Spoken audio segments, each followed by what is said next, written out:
Welcome back, everybody. We're going to start this show. We're going to just take the show where we came off.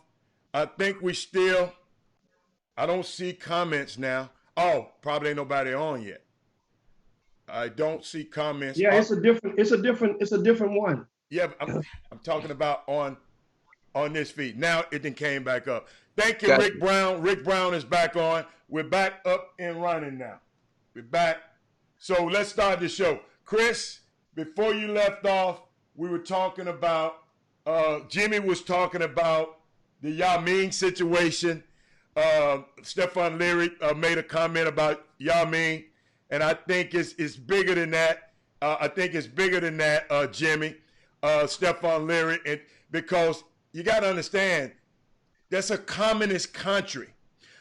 If you're blessed to be living over here all your life, you can make a comment on what's going on in a communist country all you want, unless you've lived or been over there and understand it's a different. Yao Ming has to do what he has to do. You follow me? So it ain't like Yao Ming. I heard him say, we allow Yao Ming to come over here and make a living. Let me tell you something. There's a lot of Americans been allowed to come over to China and make a living. So and I don't understand the comment. Maybe you understand. Jimmy, do me a favor. Read the comment again so Chris can hear it. I want Chris to comment on it also. Well, Stefan Leary had made a comment to us before the show this morning. Stefan Leary is a former Division I basketball coach, right? He's a former non-Division I basketball coach who resides in Houston now, and he operates a grassroots program called the Shooting Stars. Okay. So, and Stefan Leary, and now he just connected with a joint venture with Cyril White, who's been a long time supporter of the Chop Shop and has residence in China. So here's what Steph Leary says this morning. He said, I know this is not the first time Yao Ming has heard the "we don't approve of China" tactics. In fact, we meaning America, went against China to give him an opportunity to play in the NBA while his country was preventing him from making a living and becoming as great as he has become. In my opinion, Yao Ming owes America for fighting for him. Perhaps he can remind China that America believes in democracy. But a communist country don't believe in democracy. But he didn't say. He said remind him that America does. Yeah, but so that means if America, this is really a slippery slope. Not slippery so much. It's an educational moment for all. The thing is the energy. For example, when presidents or when different people go to other countries, that's going to other countries, or but put it like this, when those countries come to you, right, and they're your guest, if it's coming from a Muslim country, and you serve and on the dinner menu is hog, pork, that's going to be considered an insult to your guests. Now, if you love hog, understanding the dietary habits or the religious beliefs for the consumption of that animal by your guests is to simply respect. You're not going to take that opportunity at that moment to go into your guest and say, listen, man, you know what? Anything can kill you. You know, that hog, the cow is just as bad, or the catfish is just as bad. You're not going to take it for the opportunity to do that. You're going to respect, and you're going to guess what? You're not going to put hog on the menu. So this, what I'm saying is America has certain beliefs in democracy. And if the person that's American expresses his belief in democracy and doesn't mention your name at all, mentions another country. Now, that other country is affected by you, but he mentions another whole country. I'm not even talking to you, China. I'm talking to Hong Kong. Then that's the area where we are right now. So China got in the way and got in, and as a result, the latest thing that is done. Jimmy, when you're talking to Hong Kong, you're talking to China. Okay? When you're talking, go read it. When you're talking to Hong Kong, you're talking to China. China is the mainland of Hong Kong. So you can't separate those two. I'm just helping. Okay, but at the same time, it goes back. Those. Okay, but strike that coming from the whole conversation in. Okay. Go back to the point where the person that's American discusses his beliefs that we have freedom of speech. Just like you would respect a guy from the Muslim country not wanting to eat your hog. The hog might be the signature dish for your country. Who are you talking about? You're talking about you're taking up for Daryl Morey again today. In his freedom of speech. I'm talking about for America. No. This is America. But the person who started this fiasco, I don't think, me personally, I don't think this America versus Japan. I mean, China. I don't think so. I think this is big. You got to understand, this is business, Jimmy. Jimmy Hicks, you right now, you're an American, right? You're American. You can tweet the same exact thing that Daryl Morey just tweeted, and ain't nobody gonna say nothing, even though you made the comments about what you said about China yesterday. You right now can go to your thing and tweet that same exact thing. But guess what? It don't matter. But when a person who China's doing business with, that's what I'm saying. This ain't got nothing to do with America. This is a guy who is one of the executives of a company, Houston Rockets, that this China is doing extensive business with, who China's one of their most beloved sons played for the Houston Rockets team. So everything gonna be magnified when somebody out of this organization says something. Jimmy, it's a big difference. You talking about it's America. You American, you can tweet it right now from your phone. Ain't nothing gonna happen. But when Daryl Morey does it, it changes things because he does business with them. Jim Hicks don't. Think about it this way, guys. Think about it this way in politics. Our relationship with Israel. If someone who is non-Jewish makes a comment about what goes on in Israel, Hollywood would be up at arms. If the wrong person says something, Jimmy, because of our relations with Israel, people would lose their mind. Oh my goodness. They would lose their mind. All right. It happens. And I listen, we talked about this subject yesterday. Mm-hmm. I read earlier that because Adam Silver said he doesn't condone, I don't want to say this the wrong way, because he came back and said, listen, I'm not saying what Daryl Morey did was right or wrong, but we support his right to free speech. They canceled the Lakers event, what do they call it? The NBA Cares event. Yes. They canceled about 3 things that day. Jimmy is right. They have dug in. They canceled the basketball subscription so people can't watch it. They have dug in on this issue. Chris, I'm going to tell you, we worry about all this other stuff. Think about if one of those players, you represented one of those players is over there now. They putting those players in harm's way. You got to realize, when you go to China, I don't know if y'all ever been on there when one of these players go on a trip. It's like the president that came to town.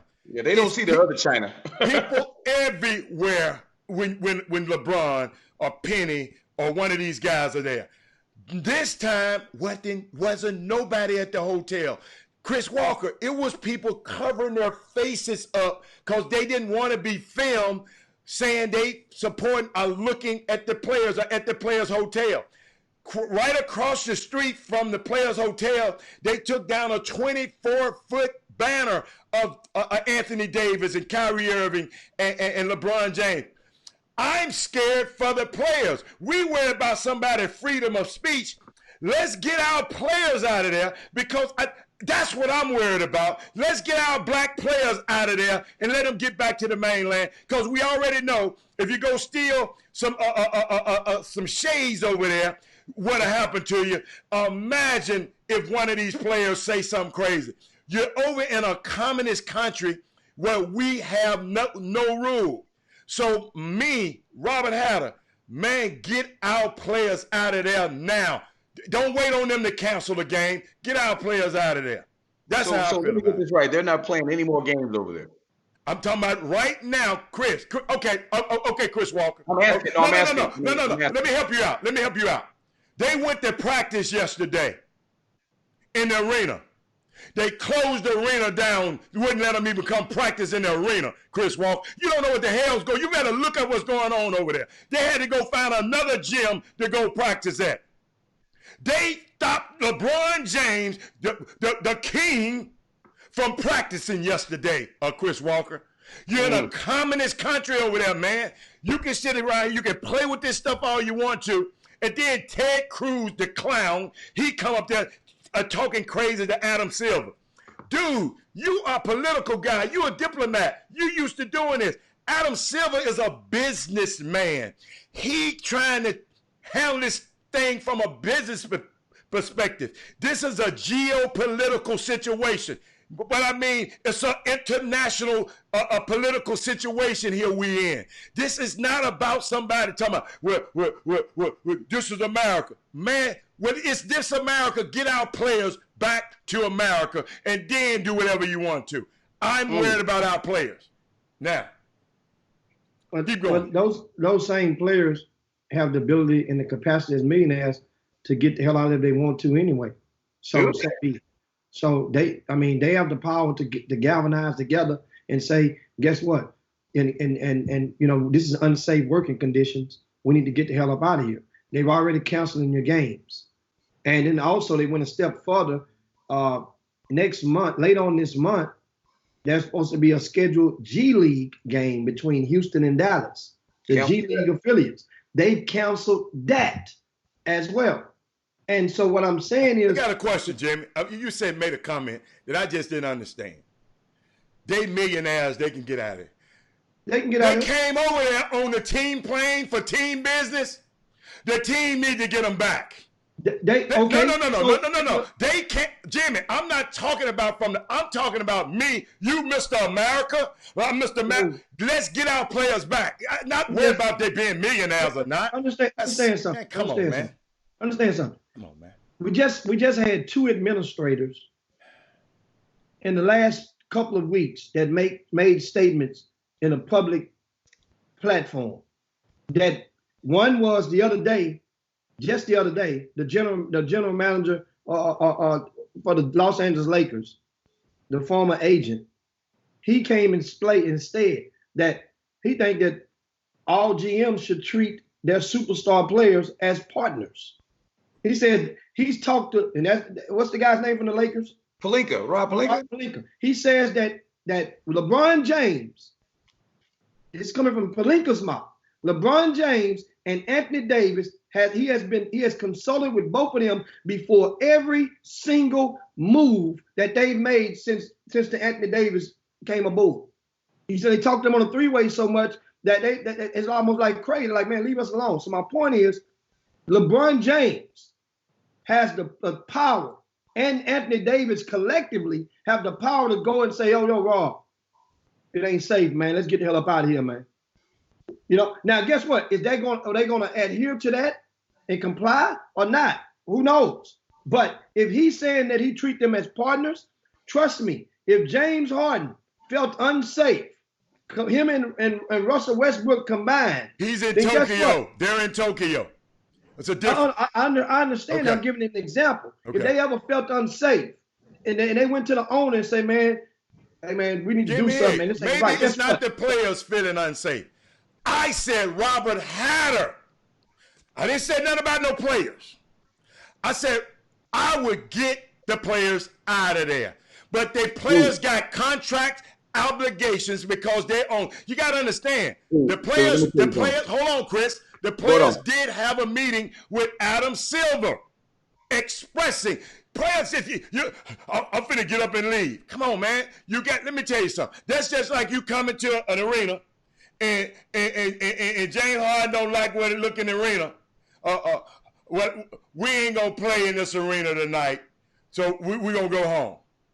No, it's gonna be hey, every decision like that That the dumbass decision that Daryl Morey made, with every decision, there's consequences. And that's all I'm trying to get y'all to understand. With every decision. Now you can go, Chris. What I was going to tell you was, I remember when I played for the Big East All-Stars, Jim Calhoun, when I was a player at Villanova, Jim Calhoun was the coach. We left Finland. We went over to Russia. We were in Estonia. We were like the first, definitely the first black people that ever been there. We're playing basketball. There's only one flight a day that goes over from Finland to Russia. Calhoun went back early, right? He went back early on a trip because he had to get back for a fundraiser. Guess what happened? The plane he went back early on, may have been the day before, got hijacked. The plane got hijacked. So imagine, we're young kids, we're in Russia, and the plane that we're supposed to fly on 2 days later, or 2 days from the day we were there, is getting hijacked. What do you think we're sitting there thinking? If I was those players, man, I'll be like, man, get me up out of here, man. Are y'all crazy? Y'all think I'm going to stay over here? There's no telling what's going to happen. They don't care about LeBron James over there, Jimmy. You really think they care about LeBron James? The fans do. The fans do. Yeah.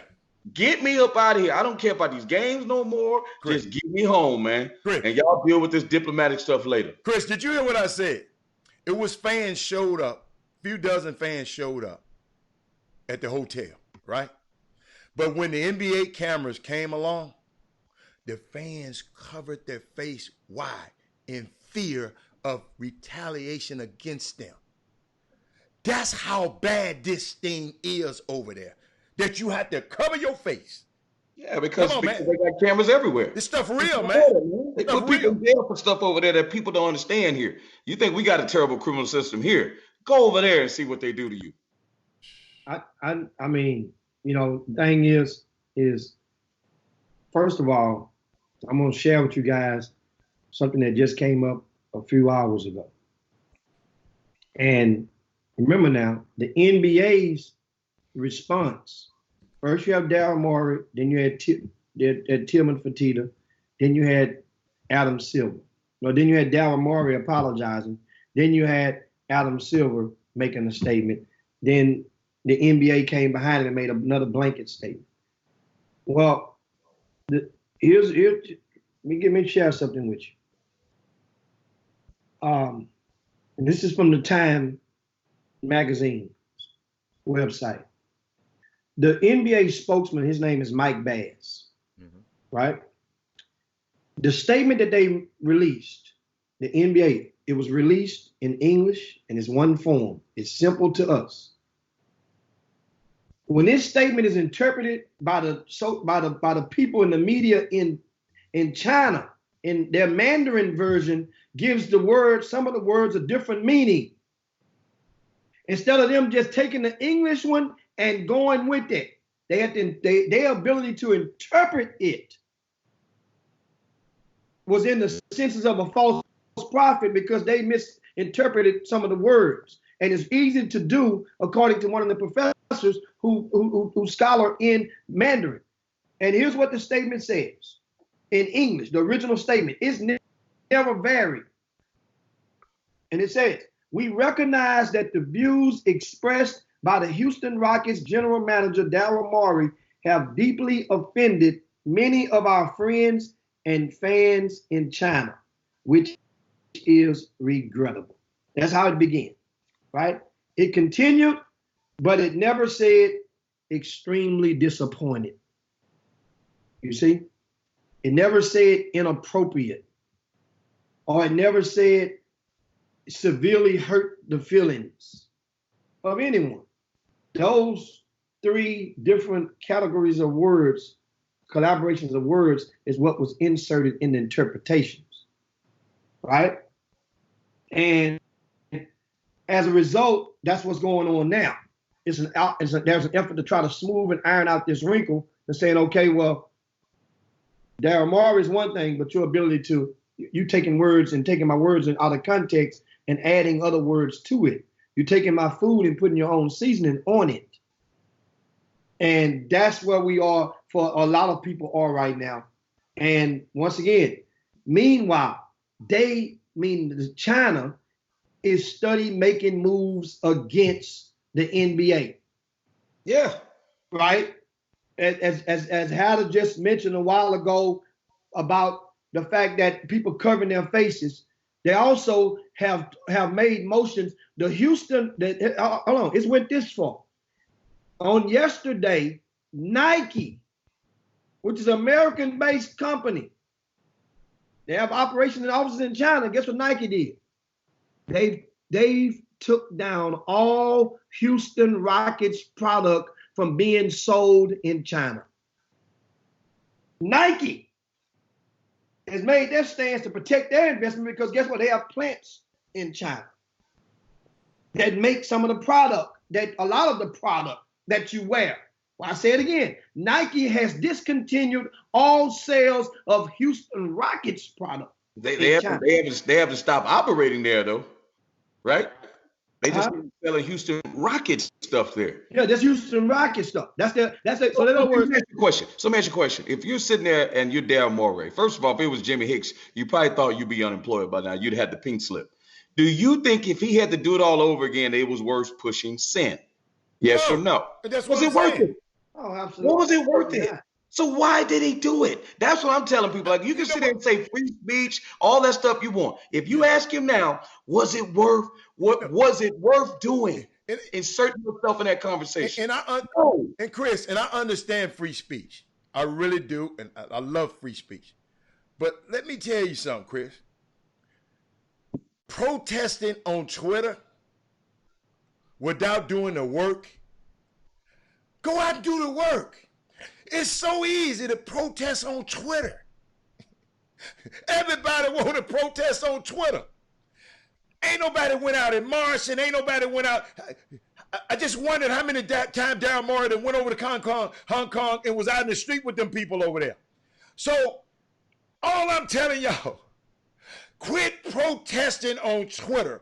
Like I told Jimmy a minute ago, Jimmy Hicks could have tweeted that same. He could have did it easily. Wasn't nobody said nothing. But this man is an executive for one of the teams that benefits most from China. Yes. It was not a smart move. Let me repeat that. Here's my thing, Hatter. If you really felt that way, stick to your guns. Why did you apologize?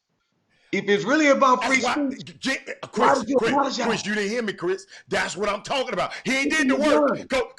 Hey. Colin Kaepernick ain't apologized, did he? No, stick to your guns. Stick to your guns. So we talking about his freedom of speech. He got his freedom. Yeah, he got freedom, and then he got freedom to cause all this mess too. That's the point that I want to get into people's head right now. Man, what you say, Chris, think before you press sin. And hold up. And just maybe. And people. Oh, that's another public service. If you're going to protest about something, your Twitter finger, know something about what you're protesting about. Know that if I do this, if I'm helping China, I'm helping Hong Kong out. You follow me? If this is what I'm doing, I'm supporting democracy in Hong Kong. Do a little reading and say, but if I do that, I'm going to piss off China. Just do a little bit more research before you press send, Daryl Morey, in your, seven-figure a year job, cush job you got, that you never played basketball. You went to MIT. You're benefiting from. You got the Sloan Conference out now. You got the Sloan. No. That sounds personal over there. Hold on. No. I'm just saying, you from your lofty perch.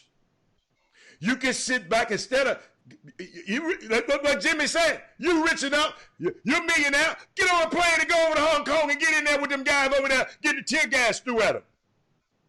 Instead of sitting behind a tweet and tweeting something.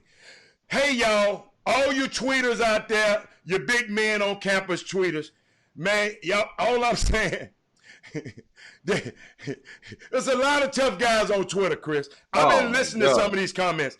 It's some these guys got some reckless comments on Twitter. And guess what? This guy gonna have us talking about this stuff. That tweet have us talking about this stuff. We're gonna have ramifications for months. Hey, let's move on from that and get back to what. Hey, Jimmy, you were going to talk about this yesterday, and Jimmy got Louisiana roots, St. Augustine. Like we got cut off when we were talking about it. Yeah. The coach that used the N-word in his getting the team ready to go, and the players used it too, and they fired him. Okay, here's an instance. Usually, it's the other cultures use the N-word and they lose their job. Yeah. In this sense, it's an all-black, historically black university. Curry Kittles went there. A couple other guys went there I know of. He used it. They fired him. Now, here's my thing. And the Boom Boom Room was starting to chime in on it. I love the Boom Boom Room.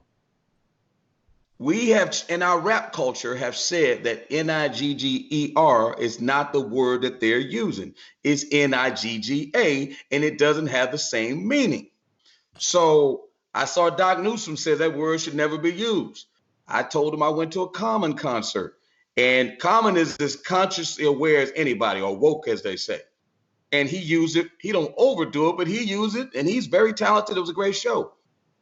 But do you feel, this is not my opinion, do you feel that because we buy these guys' records, Snoop Dogg using it at Kansas, they lose their mind, Drake hosting the Oscars, but then when he has a song, uses the N-word, misogynist towards women, do you think that we have made it to the point where people don't get offended?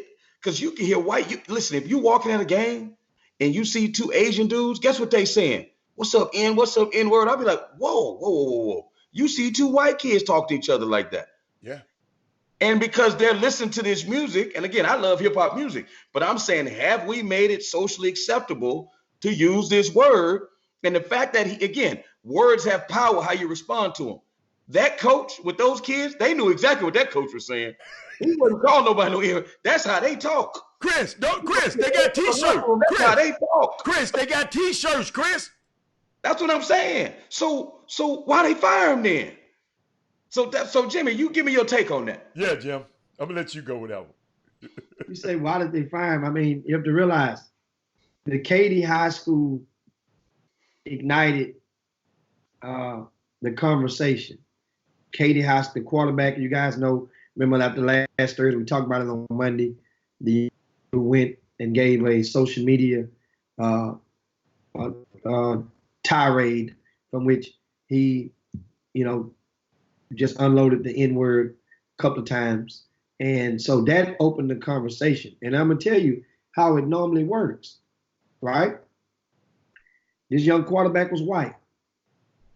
And in the process of everybody attempting to slam dunk the quarterback, who came back with a statement, not to be confused, which was probably meant to confuse people and serve as an apology, but it was a statement. And as people unloaded on this young man, and white folks, really, I started reading a lot of the comments. And the comments I was like, wow.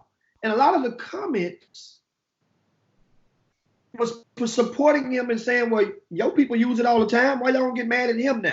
And somewhat. So then it goes, now somebody alerted somebody, hey, since y'all get mad and want to chastise and get this kid a life sentence, a mental life sentence, not necessarily in jail, but a mental life sentence, then how about this guy down in Orleans? Watch this then. What you got to say about this? This is a black coach. It's to show you guys and to prove that there's an acceptance and there's a selective on the platforms for which we allow the word to be issued or spewed. That's what I've been saying yesterday. That's what I'm saying today. I gave you guys the analogy. If you think I'm joking, I say, how many of the kids go in church? For everybody that's cursing right now, how often, if you're going to go into church, know what you say? If something did leak out, know the first thing a person did when I was young, know what they did? We say, oops, we put our finger up and say, oh, forgive me, Lord. Even if you outside with a little boy and you playing football and touching the street, tackling the grass, and there's a church right there, and the ball go over there and you say something, oh, forgive me, Lord. Think about it. That's different than the way people were raised. And I understand that. But in this situation, somebody because the timing of it is too coincidental. This comes right on the heels of the Katie stuff. If you missed out, the head coach of St. Augustine football was fired yesterday as a result of his team not only doing the pregame chants, and I'm going to make a motion to give you guys a little dose of that, because you're grown folk. I know kids are in school right now. So I'm going to let you guys hear it yourself. Uh-oh. Right? And hold on, I'm pulling it up for you, because that's what we're doing, a chop shop. It's a chop shop. Here we go.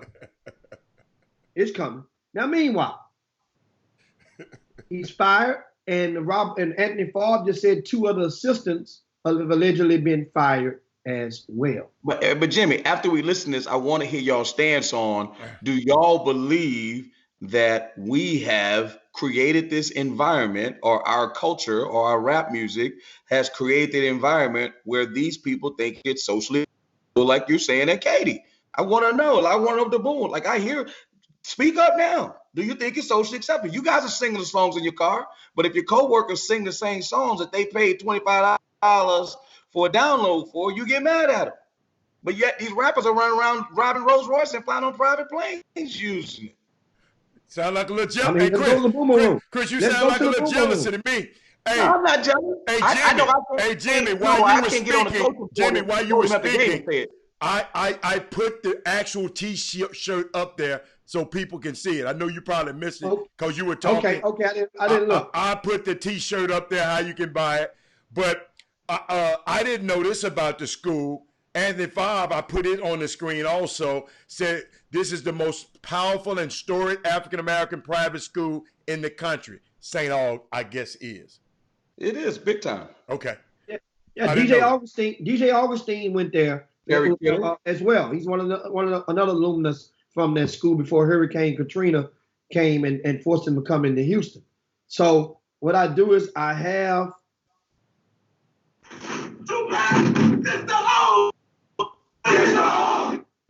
well, you all have been talking about it. There have been some complaints. So they beat it out, and it says, "What the shirt that had? I put that shirt back up there again." I put that shirt up there. So instead of me saying, I can just read the shirt. And this is obviously their longtime chat and chant. I'm sorry. And if it made its way to T-shirts, that means you rest assured that a lot of people purchase and still have those shirts. That is, Jimmy. That means when people, there you go right there, knock an nigga shit loose. What does that mean? Wow. What does that mean? What is this dude thinking about, man? Hey, guess what? Guess what? Who was the T-shirt printer? The T-shirt printer should have said, dude, you sure you want to do this? No. What does that mean? Would somebody translate that for me? Somebody from Louisiana, translate that, put that in layman's terms for me, Jimmy. You from Louisiana. Hey, I'm going to translate something for her right now. Herb Baker say, I can say it all day, but a white boy Pete better not say it, or he going to sleep. Hold up, let me read this. Baron King say, our culture and rap and movies have created this monster word. That's the N-I-G-G-A, not N-I-G-G-E-R. Wow, I put you back in the screen, Chris, because when I had the T-shirt up, it blocked you out the screen. My bad, Doc. I know, it's all good. So Jimmy, where we gonna go for here, man? I mean, let's go to the Boom Boom Room right now, and let's check out some of the comments. Trey Phillips says if they've been wearing that shirt and chanting that for years, ain't no way he should have been fired. What? Once again, if they've been wearing that shirt and assuming in that combat challenge for years, there's no way he should be fired right now. Well, whoever allowed him to wear that shirt should be fired as well. Whoever allowed those guys to walk around that shirt, they should be fired as well. But here's the thing, guys. Here's the thing. We got to ask ourselves a question. Here's a question. And I've been in debate with this before. We will quickly say, and I know there's some animus towards it on the Boom Boom Room and people feel different ways about it, but that's why we have debate. Nigger. I didn't make this saying up because I think they both bad. Or Nigga. They say that's the difference, Hatter. Hatter, is it a difference? You got to answer. Hold up. I'm going to show you what's so funny, Chris. Anthony Weston just sent me something. I'm going to figure out a way to get it on my computer. He just sent me something where they got a midget repair kit, number 2. And on the screen, it said Nigga. So he said, it doesn't matter how you spell it. The real meaning is the same. Anthony Weston, I'm going to try to take this and put it and send it to my, I'm going to try to send it to my computer. I got to show y'all this because it's unbelievable. Michelle, Jimmy's back. Jimmy, I can put you back in now. I saw you went away. I click you off. Hey, man, I'm loving these controls over here. But Jimmy, did I tell you what Anthony Weston just sent me? It's a little can that says it's called a midget repair kit. And on the kit, it said Nigga on the bottle. I'm trying to bring it up on the thing so y'all can see it. Man, I can't believe this, man. Listen, man, Tyrone Irvin says people over 35 care. People under 35 generally don't feel affected by the word. That's the damn problem, because they actually think. You see these kids going to these schools today, and you sit there and look at them until they try to get a job. And as we pivot, again, I don't want to still have his thunder because he was going to bring up the black coaches thing. They actually think, these kids, that equality exists. That's what's killing me. Something wrong with that dude. Hey, Chris. Hey, Jimmy. Something wrong with this dude right there, that guy right there. Something wrong with him.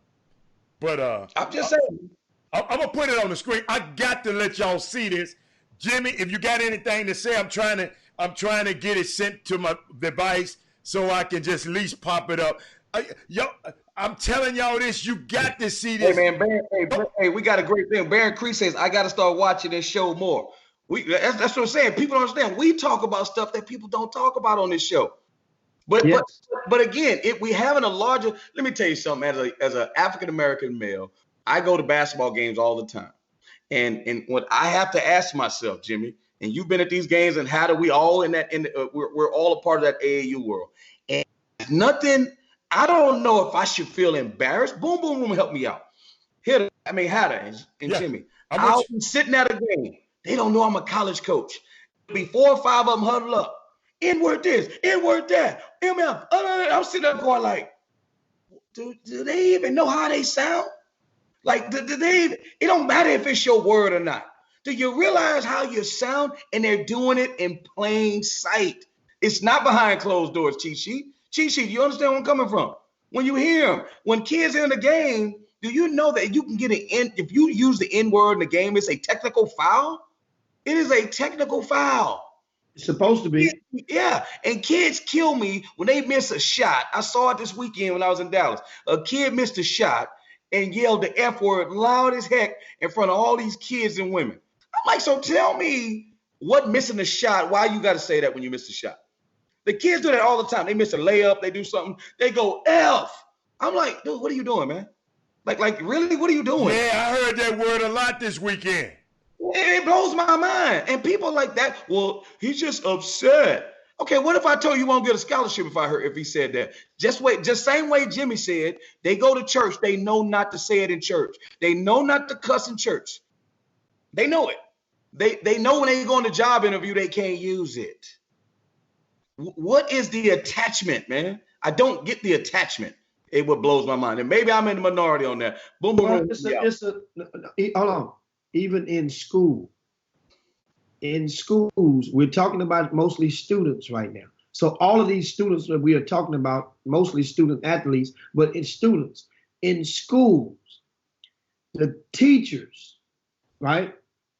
The problem is too great for the risk that comes with it. A lot of the kids have grown in schools, have grown to understand. I'm talking about 6th grade on up. They've grown to understand that teacher cannot legally put their hands on you which, as it did in yesteryear. And teachers, cannot or not supposed to legally say certain things to you. So if a teacher knows in a proper way to go and discipline the students for this type of behavior, would restrict their ability to continue and engage in their lessons for the rest of the class. Back in the old day, you tell kids, hey, get your butt out of my room. Okay, to get out of my room, that means some paperwork got to come with it. That means you got to go and deal with it in the hallway till the security guy comes. That means now, by the time you get back to the floor of the class, you're behind in your lesson. Understand, teachers are so fed up. But at the same time, they know they can't implement because there's no protection for the teachers. Because if a kid acts up in class and he curses, he's going to be right back in class because that school, they're not going to do it and send him over to Coach Freight in the SAC, what they call SAC back in the days. They're not going to send him there. He'd be right back. And guess what? It's still not the same. They don't know it. I got to read this. Ricky Scott they say it in Little League football, middle school football, and high school football. And when I throw the flag, it's, oh, my bad. It's just so commonplace. Because I'm telling you, man, every song they listen to, some of the stuff these guys listen to, man, and maybe we just old dudes, man. Maybe we just old dudes, right? We grew up Earth, Wind, and Fire, The Barge, Jody, we didn't grow up with this. Yeah. Okay, so think about it. I'm That's talking about widespread too. Great point. Just this morning, Howard, Sandra explained to me about a troubled kid at the school. I can tell you the story because I don't know the kid's name. If I did, I don't know it. I don't even remember what the name is. That's not even important. But a kid at the school, her name was on the docket, because she was a teacher. Now she's not a teacher no more. And somehow the kid thought that she was over that class. So when school started a month or so ago, the kids saw her in the hallway. True story. And she says the young man walked up to her because he knew her from the year before. He's in the 8th grade now, back in the 6th. He said, hey, miss. And she said, what's going on, little so-and-so? She said, you over my mother effing class? What? She said, no, I ain't over your mother effing class.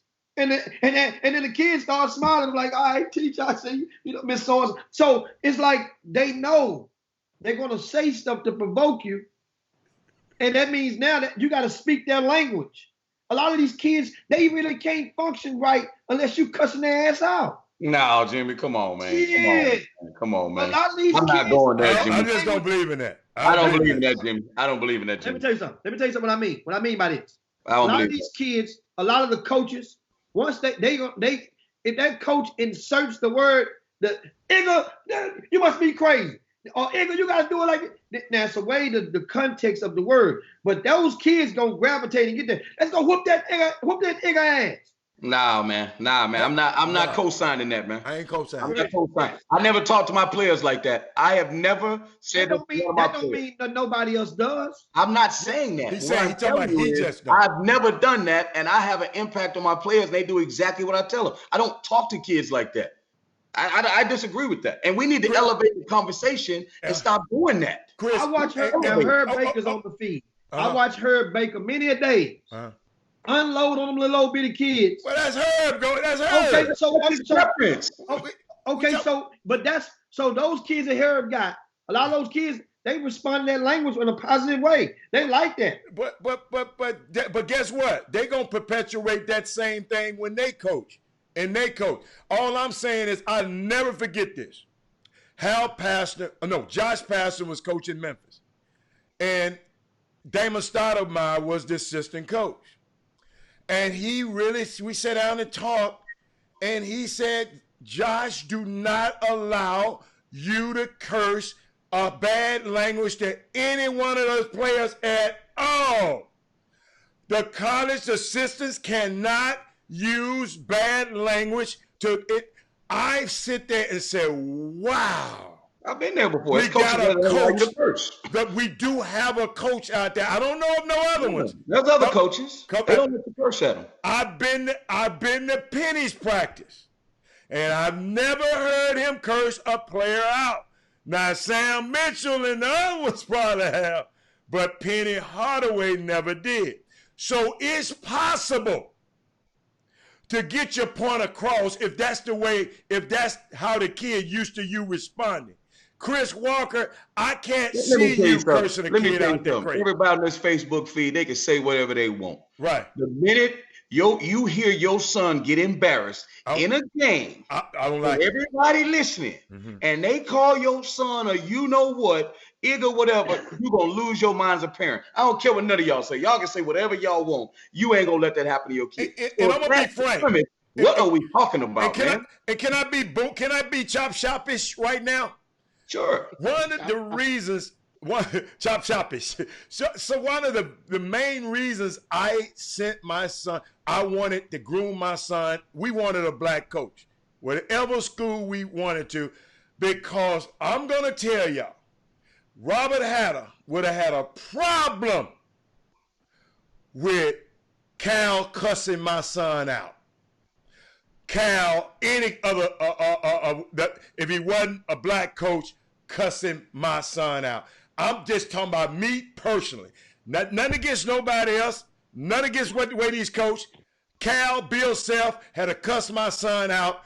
It would have been a problem. Y'all would have called me PGW, dude gone wild. That man and whooped that man's ass.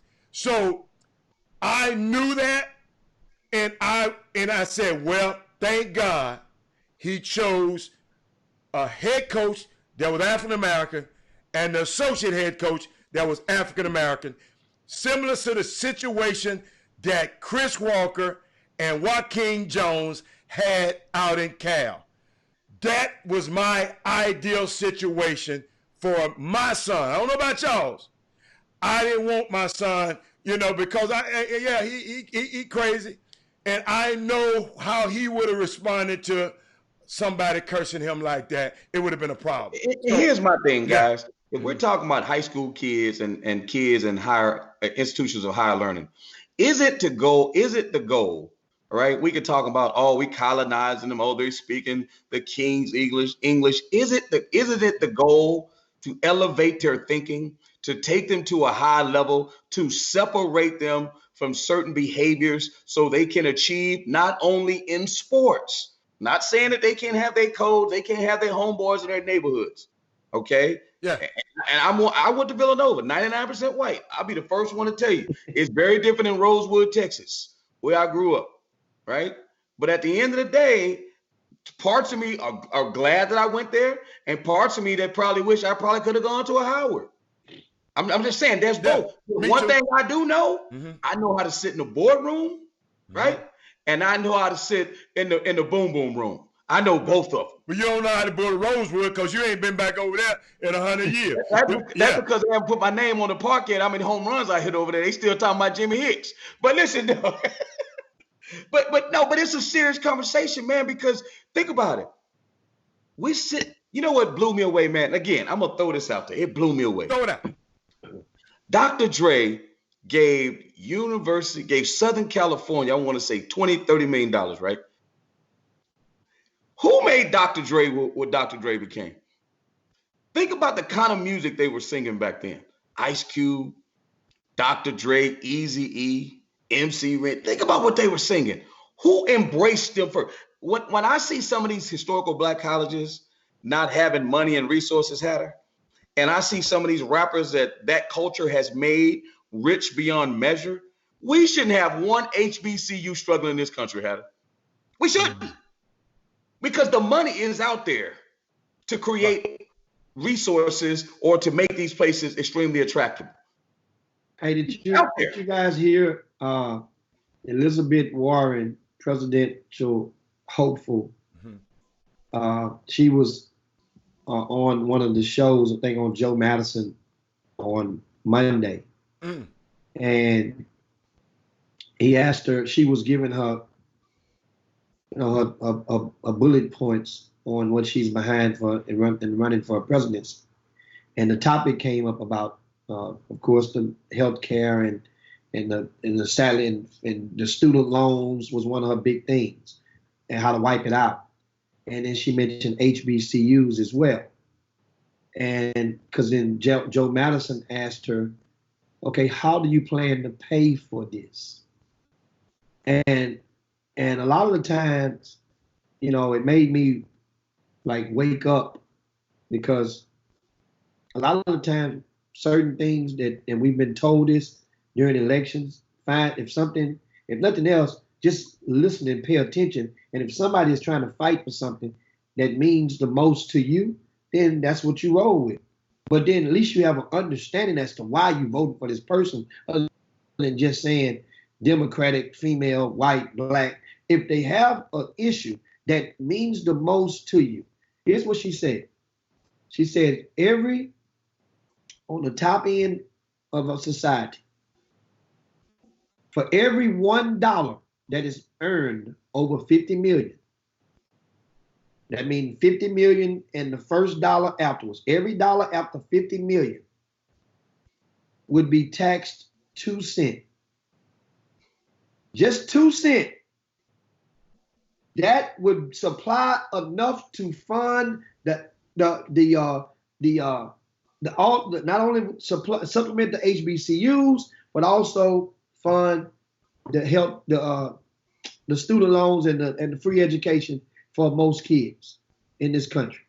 Go back and read it for yourself, but I just find it intriguing because Chris was saying about a while ago, but 2%, I'm sorry, not 2%, 2 cents, 0.02, 2 cents on every dollar. I saw that in the debate. That sounds amazing. And that would help our country, but at the same time, a lot of people wouldn't want to. Let's go to the boom boom room, guys. But Jimmy, before we go to the boom boom room, I want to I had an article that was unique today in USA Today. I sent it to y'all. You probably did, but you don't really need much information on it. But the article said, and I'm gonna put it on the screen right now. Is it a different topic? Huh? Is the article a different topic? Yes, it's a different topic. So the boom boom room we talking about for this topic we just talked about. Okay. Whole article. Okay. So some of the comments, Anthony Forbes says, "Stop it, Chris. My brother just tried to give SU band some money, and they told him we will put the money where we need it to go. People want to give, Chris, but they tie your hands." So, dude, at Texas, you know what they did at Texas Tech? When you try to give money, if you say, I want to give it to the basketball program, they said, no, you can't do it that way. It goes to a general fund. You can't designate where the money goes. You can't. They do it at all types of universities. Chris, Black people use that as an excuse not to give. Chris. Just give. You can't give and earmark it to certain places. Certain schools won't let you do that. Oh, certain schools. Okay. No, they won't let you do it. Okay. Because you know what will happen? Because somebody might only want to give millions of dollars to the band. And they say, man, listen, I appreciate you trying to give to the band, but the girls' basketball team needs some help. And the women's swim team needs some help. You just can't give all the money to the band. That's why they don't let you do that, because at big football schools, people will only give to football. So they don't let you designate. Sometimes they won't let you give where you want to give. How about if you're a Southern grad, just give to Southern. But they always say, well, black people go miss. Well, I don't give money to the black church. Give it all to the preacher. You don't worry about what Joel Osteen driving. You don't worry about what plane Joel Osteen flying on. Come on, man. We got to stop that stuff, man. Cannibalizing, man. We are our own worst enemies, man. That's all I got to say. That's all I got to say. Drop the mic, then. Of course, the Chop Shop guys don't. So Jimmy, Elizabeth Warren said that she gonna tax the top earners that money. That's how. Do you know how hard it is to get? Do you know how hard to get that done? You know she got to go through legislation to get that done. She can't sign no executive order to get that done. That's a lot of work. And she's a congressman right now. And she a congressman. Why can't they get that done right now? Well, I mean, I would have asked her. I would have asked her that. It would get stalled in the Senate, but at the same time, if she president, it's gonna get stalled. Understand? Still, that's like most presidents. A lot of stuff that President Obama was trying to go through did not even go through and get voted on while he was in office. A lot of the stuff that he proposed. But at the same time, at least you're willing to stand for it. You're willing to push something through. You're willing. And she also mentioned about she said if she was voted in, that she would publicly apologize on behalf of America for their role in slavery. Nobody has been willing to get up on the mantle and take that stance.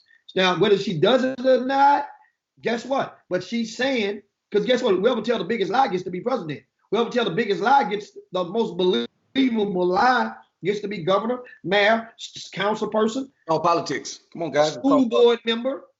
Whoever tells the most believable lie. So that lie was believable to you. Because it was so believable, you talking about it on the Boom Boom Room. So that she told you a good lie today. Huh? What do you mean? How do you, hold on. You don't know it's a lie until it's proven to be not true. So right now, all you can do is have the faith and say, well, you know what? I hope she does. She in the Senate now. She can propose that bill now. She's a senator. That's all I'm saying. It's deeper than, it's more to it than that. It's more to it than that. President, understand something. If this woman was such a joke, she wouldn't. She would be laughable right now. Who mentioned her joke? I said she's a politician. She done lied before. She's a politician. She done lied. It's permanent friends, no permanent enemies, only permanent interests. She said that on that show because she knows some black folks like you were listening to it. Hey, Hatter. Yeah. Todd Holmes got one for you. He said black churches can have. Understand something. Guess what? It was for. Once again, whose lie you gonna believe? What do you mean? So all I'm saying is, Jimmy, whose lie you gonna believe? She's a senator. It ain't but 50 of them in the whole. Wait a minute, 100 of them in the whole. It's 2 for each state.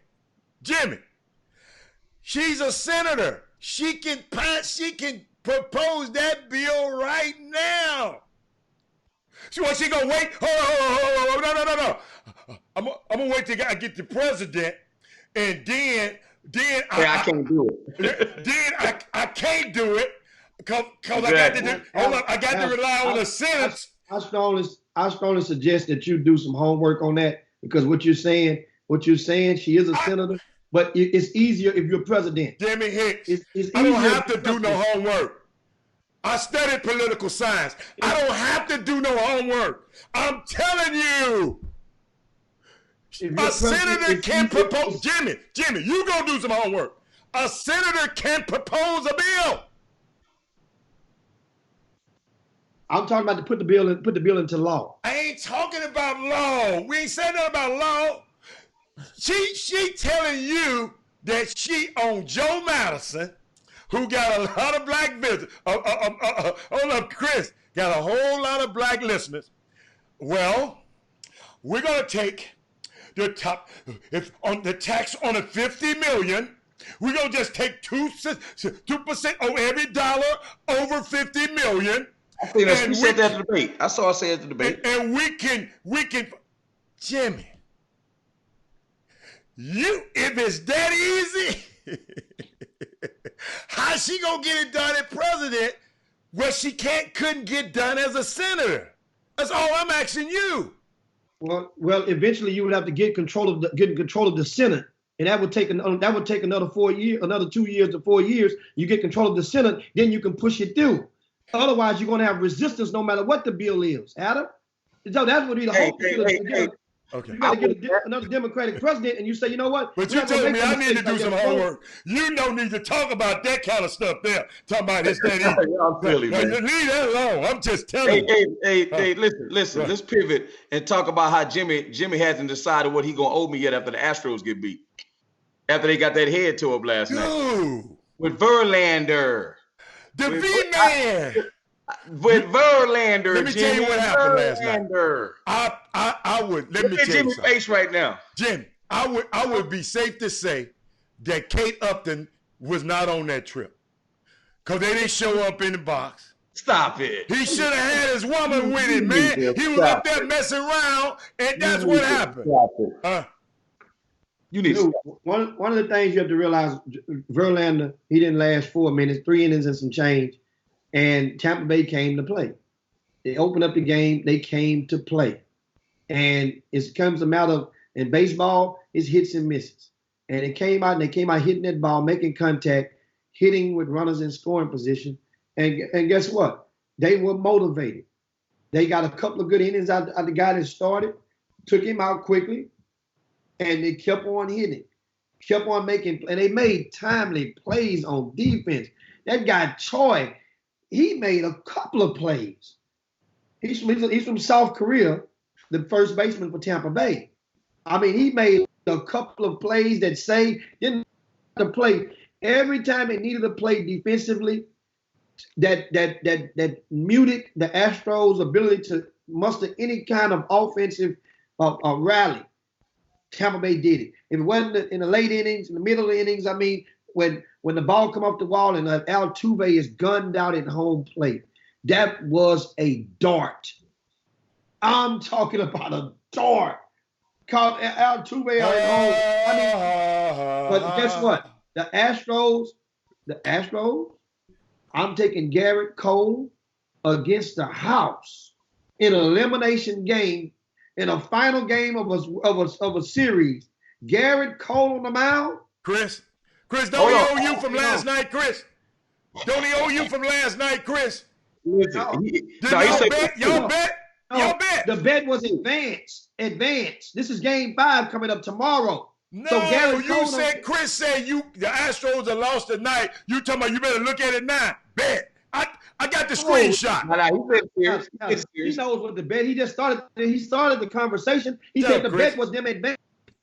He said they won advance, and that was the bet. What about talking to you, Chris? Jimmy, they going against a team that's hit the most home runs in MLB history. I don't know. Hey, you better show up wearing your orange and black. Didn't Garrett Cole just pitch against them a couple days ago? Garrett Cole just pitched. They batted against him a couple of days ago. You saw Garrett Cole a couple of days ago and see what happened to him. Okay, but Garrett Cole is not coming off an extra day, off of a day less of rest. He's not like Verlander, 1 less day of rest on 3 days rest. Garrett Cole is getting this normal rest of 5 days. 4 days. So that's a big difference. Big difference. Hey man, I hear you. So Astros at home versus Tampa Bay. Chris, you can hate all you want to. Listen, man, I'm telling you what's gonna happen. I'll take Astros all day in this. My Yankees gonna be playing the Rays to go to the World Series. Is all I got to say. Come on, man. That's what you want. Tampa Bay. Listen, Tampa Bay. Wait a minute. Yo Yankees. Hold up, slow down. Yo Yankees. When they become yo Yankees? What you talking about? I ain't never seen you with a Yankee hat, a cap, or nothing. Now, when you become a Yankee? Hey, man, I'm right down the street from the Barclays Center. What you talking about, man? You just got there last week, Chris. I'm right down the street from the Barclays Center, man. I was at the Apollo last night. What are you talking about, man? I need to put you right about that, John. I'm hating. Hey, Hatter, do you have a subject we want to talk about? Because I know you're nervous because you don't want people to fire back at you. But what other subject you want to talk about that you sent me from USA Today? Which one? Oh, the USA Today now. The article, yeah. I'm trying to find. Okay, I'm gonna put the topic up here first, right? Okay. At the bottom of the screen, it's gonna pop up in a minute, and it's an article in USA Today. And the reason I want to talk about it on the Chop Shop, because we ain't going to talk about it on nobody else's show, why top college hoops jobs elude black coaches. Ant bed. I'm going to repeat that. Ant bed. It's going to show up on the bottom of your screen in a minute. It said why top college hoop jobs elude the black coaches. You follow me? So great article, Jimmy, and the article stopped. And I sent it to Jimmy and Chris. And y'all got to realize the first thing Chris sent me back, man, that's clickbait. You know, I'm gonna tell it on him, y'all. I said, no, Chris, read the whole. No. That's not clickbait. You gotta tell them the first heading you sent me. That's the second one. The first heading was something else. Okay. The first heading I sent, I'm gonna find it because I don't want you. Where the chop shop name? Y'all ain't sent me nothing today. But the first heading, there it is. The first heading I sent you was talking about black. Oh, here it is. The first heading I sent you said, black colleges once ruled. This is a subheading. Well, that's not the first one you sent to me, though. Because you didn't click on the article. Well, can you just tell them what it said? It said black coaches once ruled college basketball. Now their numbers are dwindling. Yeah, that's clickbait. Once ruled? When did they rule? Okay, Jimmy.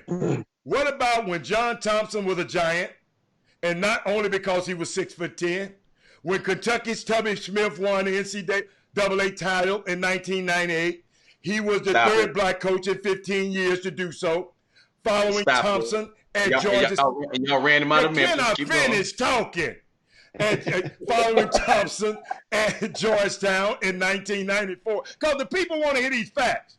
And Nolan Richardson in 1994. Now and they ran him out of Arkansas. Now you can speak. Now what happened? Listen, y'all ran Tubby out of Memphis for your boy Penny, and they ran Nolan Richardson out of Arkansas. When Nolan made those statements. Speaking of Nolan Richardson, remember now, he made those statements. He did. And that was kind of like reminding you of a Darren Moore. He spoke against the establishment. And that was the consequence that came with it. But Nolan Richardson didn't think in a million years it would be a life, basically a blackballing, a life sentence from being able to coach again in the NCAA. And that's what has come to show as a result of him taking a stand. So what you saying, Jimmy? If you say something against the establishment, let me get coach players getting paid. If you say something against the establishment, they will blackball you. Is that what you're telling me? Especially if you black? Is that what you're saying? Because the article said it's happened. We saw it happen. Can I get the people a little bit more from the article so they can have some context? Because y'all two, I knew I was just gonna throw that meat. Did y'all see that movie Colombiana?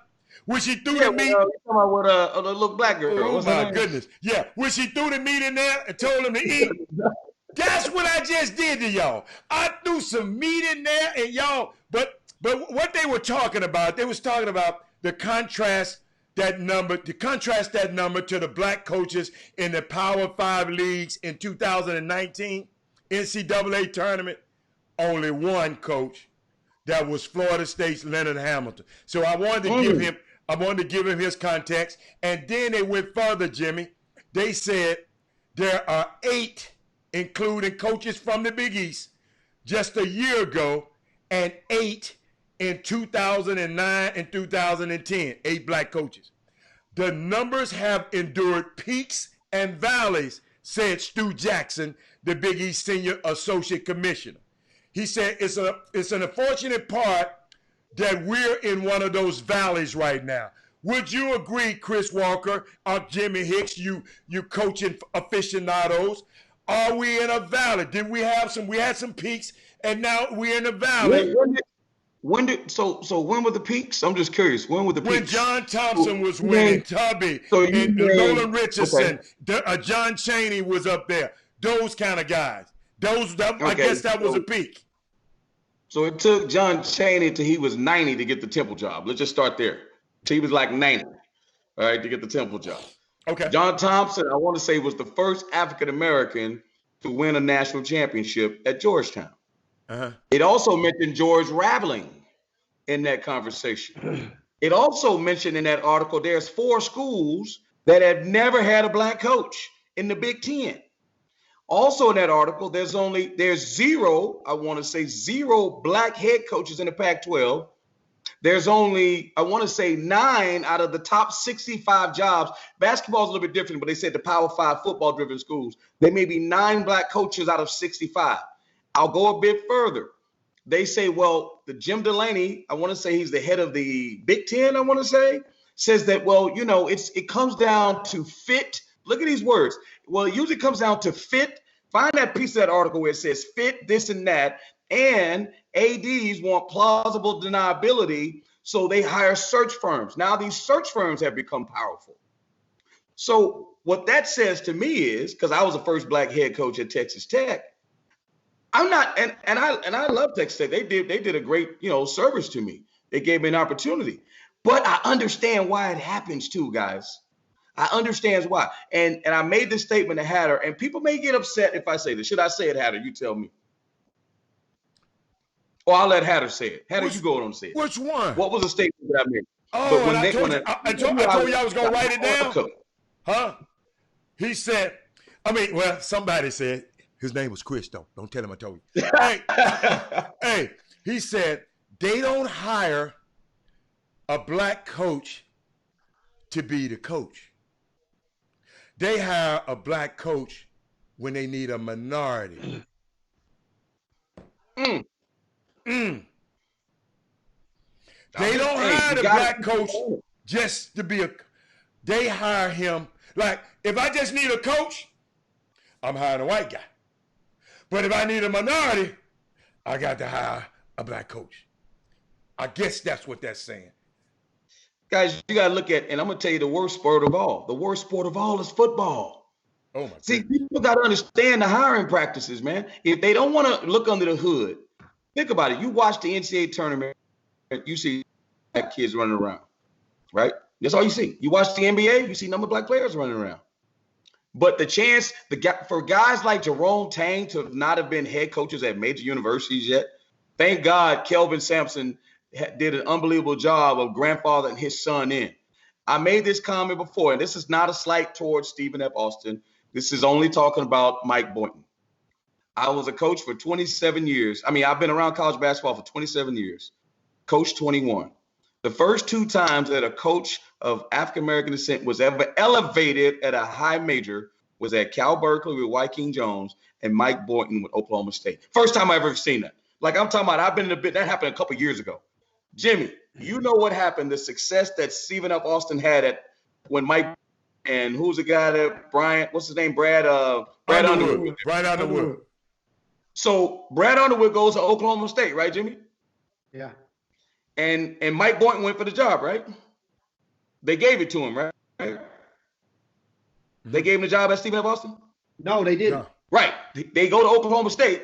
Brad Underwood leaves after 1 year, not after 5 years. After 1 year, it takes the Illinois job. They didn't give Mike Boynton the job, right? That's interesting. Oklahoma State gave it to the job. So he couldn't get the job at Stephen F. Austin, but you would think like that's the first job that he would get. You know what I'm saying? Think about it, Jimmy. And Chris, he couldn't get the job at the mid-major, but he got it at the high-major job. Yeah, and this is no disrespect to Kyle Keller, because Kyle Keller's a friend. Good dude. Jeremy Cox, Wade, all them guys on staff, good dudes. I'm just talking. I don't even know anything about Stephen F. Austin. And I'm just saying that it's just hard. People don't understand how difficult it is to get a job at these. You have to understand the hiring, the board of regents. There ain't nobody in that room that look like us. They're not. And the mid-major jobs, you have a better chance of getting those. When we're talking about those Power 5 and those Big East. Now, the Big East, I think 5 of their 8 head coaches, or 5 of their 10 may be African-American, but they're also in major cities. So now we're talking about something completely different, right? Something completely different. But at the end of the day, what we're missing, and Val Ackerman, who's the commissioner of the Big East, said this. Well, the black coach, the now defunct Black Coaches Association, there's no voice out there anymore. John Thompson, those guys, they were John Chaney. That guess what era they're a part of? The civil rights movement. Nolan Richardson, George Raveling, those guys were all fighters, Chi. Now dare I say, maybe we got some coaches out there that living off the fat of the land. Those guys hard work and they ain't fighting no more. What's your take, Jimmy? Well, Chris, back around the 2004 era, when after Nolan Richardson had gotten bought out by Arkansas, basically got fired. Around that time, shortly before the end, of course, Temple, John Chaney was going. George Raveling was in power because he controlled the bulk of the grassroots portion sector. So, and John Thompson had landed the plane, and he was alongside George in his efforts, because George Thompson is one of the board members, if I'm not mistaken, with Nike.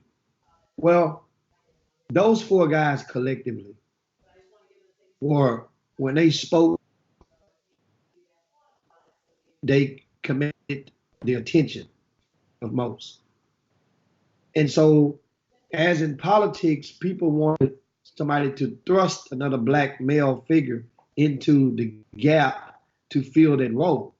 And not realizing that role is attained from a collection of consistently winning basketball games over and over and over. And that's what, and being able to produce, understand now, most of those guys had commanding presences, with John Thompson being very tall, George Raveling being a massive human being, but still their voices rang amongst the masses. Here's what happened around 2004 or 2005, somewhere around there. There used to be what they called was the Black Coaches Association, the BCA. And the plan was, remember, Black Coaches Association. Well, a lot of the young coaches like Chris Walker at that time was led to believe that you join this, you follow this, and sooner or later it would bear fruit, and you would get a promotion or get a better job just by you being a member and doing. But at the same time, it's not just being a member. You have to follow the script, and as you follow the script, it's going to bear fruit to some people. Well, a lot of guys that were young had gotten restless, because now the next guy up the bat was a Paul Hewitt. Paul Hewitt was at Georgia Tech at the time. So Paul Hewitt comes into play and try to get their attention and explain to them, okay, well, Paul Hewitt's sermon may not have been the same sermon or angle as the other guys. Paul Hewitt, Chris, only you could tell because you was in those meetings. First of all, were you in some of those meetings early on? I don't know, Vanderbilt. I don't know. I could have been at New Mexico. I don't remember, but I remember it was definitely a shift with because the Paul Hewitt, he's a little revolutionary too. Now, don't get it twisted, because he's a George Raveling disciple. Yes, for sure. And but a lot of his words fell on deaf ears. Trust me, guys tried to pass the mantle, but the body wasn't hearing it. And guess what? When they don't see visible changes, or when you see in leagues where, like the Big Ten, I don't know the last time they had an African-American head coach in the Big Ten, man. I mean, like, when you start seeing stuff like that, they got one now in Juwan Howard. They brought back Juwan Howard. The SEC had a slew of them for a minute. But Chris, I was looking at just how special. I was just thinking about it, because we used to kid about it. People on the show, on the Boom Boom Room used to, wonder where you was at and talking about Cal. But I didn't even realize that you and Joaquin Jones, Joaquin Jones was the only black head coach in the Pac-12. I mean, and that's and now they don't have no black head coach in the Pac-12. So that was, man. Now I really hate y'all got fired. I hated it at first, but I really hate y'all got. Hey man, things happen, and I know that had nothing to do with whatever. But the question is, do the leagues feel that diversity and inclusion is a part of the deal. Does the NCAA feel that? The Lapchick report that comes out from University of Central Florida says they get a B- on gender equity and racial inclusion, a B-. And the question is, that's the one thing I will say about a guy like Adam Silver. You can say whatever you want about him. Mm-hmm. You got 9 women. Again, it's Women Rock Wednesday. Don't get mad at me. Yeah. You got 9 women, dare I say, I don't know if ever coached high-level boys in anything or on benches as assistant coaches in the NBA. That is a mandate, guys. Yeah. Trust me, those head coaches, if I love to put them all on the chop shop with a lie detector and tell me they would think about hiring some of them women, and they would be lying through their teeth if they said yes. It is a mandate that's been handed down. Just like the NFL. I was watching Monday Night Football. There was a woman on the side. I was like, is that a woman? Think about it. 2020 of 19. Is that a woman? That's a mandate, guys. That's a mandate that Roger Goodell is saying, this is going to happen. I want this to happen. For every woman that goes on that field, that means there's a dude out there that doesn't get an opportunity that he thinks he deserves. Trust me, I talk to NBA guys that want to be assistant coaches, and it pisses them off that women are getting these jobs. So don't believe that. So that means it's a mandate. And it will be the same way if it was mandated as the Rooney Rule. I'll let Rob Hatter speak to the Rooney Rule. I'll let Rob Hatter speak to that. And all the Rooney Rule just to interview him. Is by Art Rooney, the owner of the former owner of the Pittsburgh Steelers. Matter of fact, the Pittsburgh Steelers has been in that family's care for ever since inception. But Art Rooney, he just in the Fritz Pollard alliance, Art Rooney just said, "Look here. I know it's bad. I know y'all not giving these guys a chance. So whenever there's a executive or higher manager or head coach job become available, you have to interview seriously an African American or minority. Okay, you notice how I help that African American or minority. So in the Fritz Pollard alliance, Fritz Pollard, who was the first black quarterback in the NFL, that alliance oversees and makes sure this thing happens. The rule is in place, but you have an alliance that oversees. You know, like what you say, the presidents enforce the rules for the NCAA, but for the colleges, but the NCAA enforces it. So the Fritz Pollard Alliance is the firm that tries to enforce that black coaches have a shot. At least let them get in the room, because if they don't never get in the room, you don't know whether or not because they don't run in your circles. But Chris Walker, you said something so unique on the phone earlier. You tell these young guys, man, you better learn how to play golf. Because that's where they are. That's where these guys are. Jim, I never forget, I played, y'all look it up, I played on this golf course called Extansia in Phoenix. One time, and I never played there again. Okay? It's one of the most exclusive golf courses on the planet. Extansia. Chris Walker is not but 5 rounds of golf played on this golf course a day.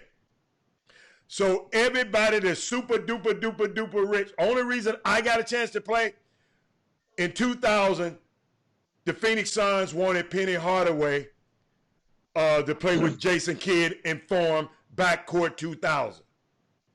So that's how we got out there, because Cotton Fitzsimmons, Jerry Colangelo, they are members. And guess what? No women allowed. A woman can't even drive through the gates to drop her husband off. Wow. Extansia. But those are the clubs and the things that a lot of these people are privy to, that a lot of people, young black coaches, are not privy to. But here's the deal. There are some black coaches that, man, I don't play golf. I said, man, you want to use that dude playing, go out there and just I'll tell Jimmy, just drive the cart and drink some beer, man. Yeah. Like Jimmy don't like golf, but he'll go out there and drink. Like you got, listen, man. Let's not talk about him. Let's not talk about him. I got video. I got video on him. When you're talking about trying to get to that money, assimilate, then innovate. Assimilate, then innovate. Hold on, let me put that on the screen. Assimilate, man. Get your butt on that golf course and swing that golf course with him. When you get in there, then you do what you want to do. But if you want to get to that $30 million contract, you better learn how to swing that golf course. You better learn how to swing that, because your coaching ability, I'm telling you, you relying on them 18-year-olds, you relying on injuries, and you relying on that, you better rely on relationships like Jimmy talked about yesterday. Assimilate, then you innovate. All right? I'm just telling you. Imitate, then you innovate. Business do it all the time. I'm not saying you got to change who you are, but you got to learn the game. That would be my advice to young black coaches. That, man, let me tell you something. When I first went on, I'll never forget this. Was let go at Texas Tech, and I wanted to be on ESPN. My SID called ESPN, and I said I want to be on TV. Let's try to do some TV stuff for my agent. He called. You know what the agent at ESPN says? Well, can he speak? Does he speak slang? And can he speak correct English? Think about this. I'm the head coach at Texas Tech. I've done countless number of interviews. I got my own radio show. And the person at ESPN, I won't say their name. They got fired. They're not there anymore. Can he put complete sentences together? And does he speak slang? Come on, man. Y'all got to understand what's going on out there. Can you imagine what happens in those rooms when we're not around? Can y'all imagine what happens in those rooms? They don't understand, man. This is not, guys, let me tell you something. You're not coaching your way out of this. You got to lead your way out of these things. We got to become better leaders. Stop trying to be the best coach. Learn how to be the best leader. I don't want to. Thank you for that. You remember you gave me that information. Go. What's that? You gave me that information, and I made sure Penny understood that. But thank you for that information. But keep going. Yeah, because here's the problem. When a black coach finally get a job, the first thing, because we've been taught that we're just recruiters and we just neighborhood guys and we're third-party guys, we think people don't respect our basketball knowledge. So as soon as we get a job, the first thing we think we got to do is prove to everybody we can coach, instead of proving to everybody that I'm a leader, man. I mean, I'm a leader. That's why you hired me. Coaching is just a part of the job, right? And that's what happens. So a lot of us, like, I got to show these dudes I can coach, because we've always been taught, just like a black quarterback. They tell us we can't play quarterback, so we want to go out there and be Warren Moon. Instead of understanding we got to have 10 other men following us on that field, or a football team, because we lead by example. That's what happens. So you don't become Russell Wilson. You trying to be Vince Young. No disrespect to Vince Young, but I'm just saying that's what ends up happening. That's all I say about that. Jimbo, I go all day long about that, T-Sheet. Hey, all day long. And one, of course, in the Boomer Room, you guys are great comments and dialogue. And I see Trey Phillips say them assistants too busy worrying about getting to Jim's party and versus being on that golf course with the AD and the presidents. Yeah. I mean, it's relationships. And remember, people make decisions all the time. I request that people start doing is just be accountable for the decisions that you make. That's all. And that's something that I won't be the first person to tell you to be accountable for the decisions that you make. I won't. I'm quite sure of that. So that's the thing. Nobody wants to be accountable for the decisions that they make. And you know, if you're trying to climb the ladder in this stuff, you best to try to be determining what you got to do in certain parties, in Super Bowl parties or in Final Four parties, certain places. Guess what? If there's a meeting at 8 o'clock in the morning, that's you just making the decision to go and party all night. You're making a decision. There are different workshops that take place for coaches, assistant coaches who strive to advance their careers. If you're in the room, then people kind of, man, that stuff was boring. Guess what? It may have been boring, but you're in the room. And if a coach that has power, is in position of power, see you walk out that room or not engaged, guess what? They're going to spread the word. You know, and so that's the thing that you have to be pay attention to. Now, as promised, what I want to do before we get ready to get up out of here, guys, We talked earlier. Oh. We talked earlier about the China conversation versus the NBA. So what we're going to do right now is very quickly.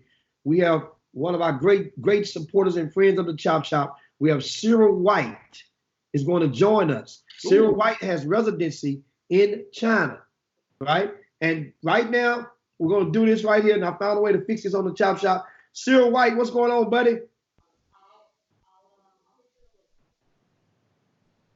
Y'all got him there, Cyril White?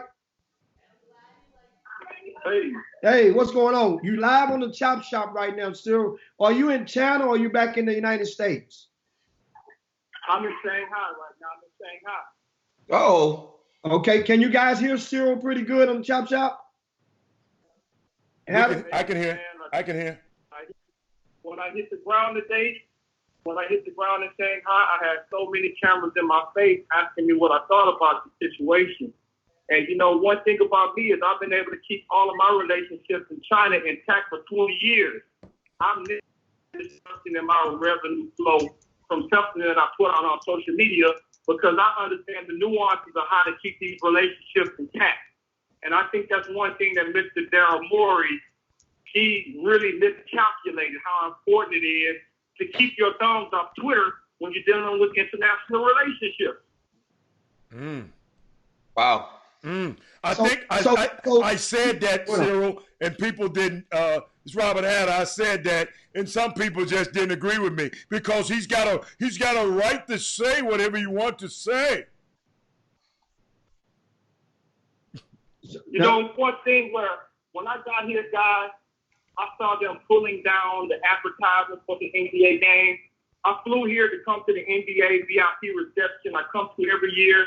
Well, with both of the teams, all the owners, they canceled that tonight. So the comments by Daryl Morey have really, really caused an uproar and a disruption in what's going on in these NBA China games. We're still wondering if the game is going to even go on tomorrow night. Wow. And that's the game between whom, Cyril?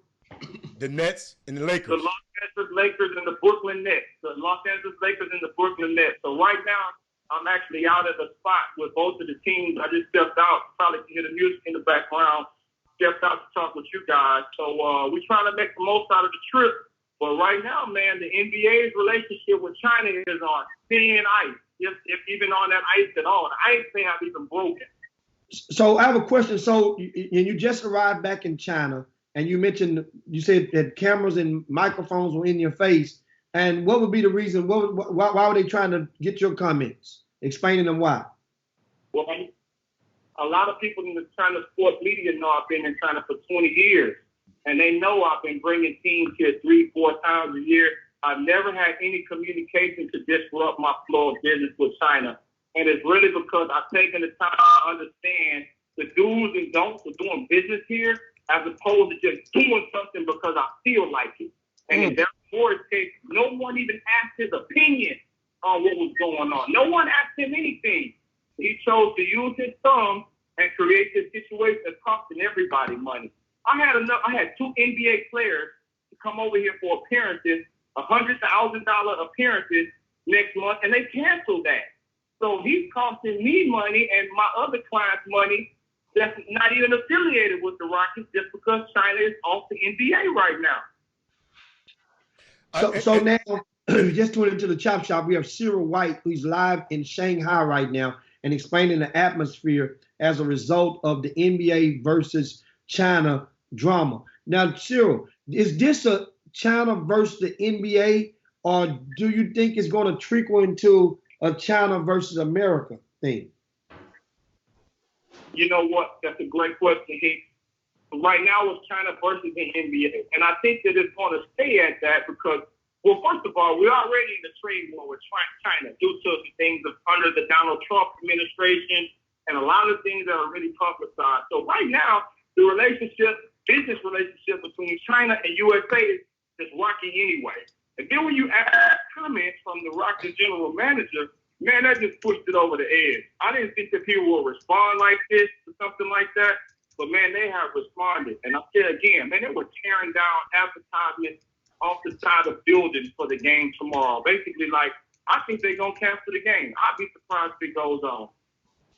Wow. Hey, Cyril, this Robert, can Cyril hear me? Cyril, yes. You can hear me? Cyril, Yeah. I was more concerned. I was concerned about the players and their safety.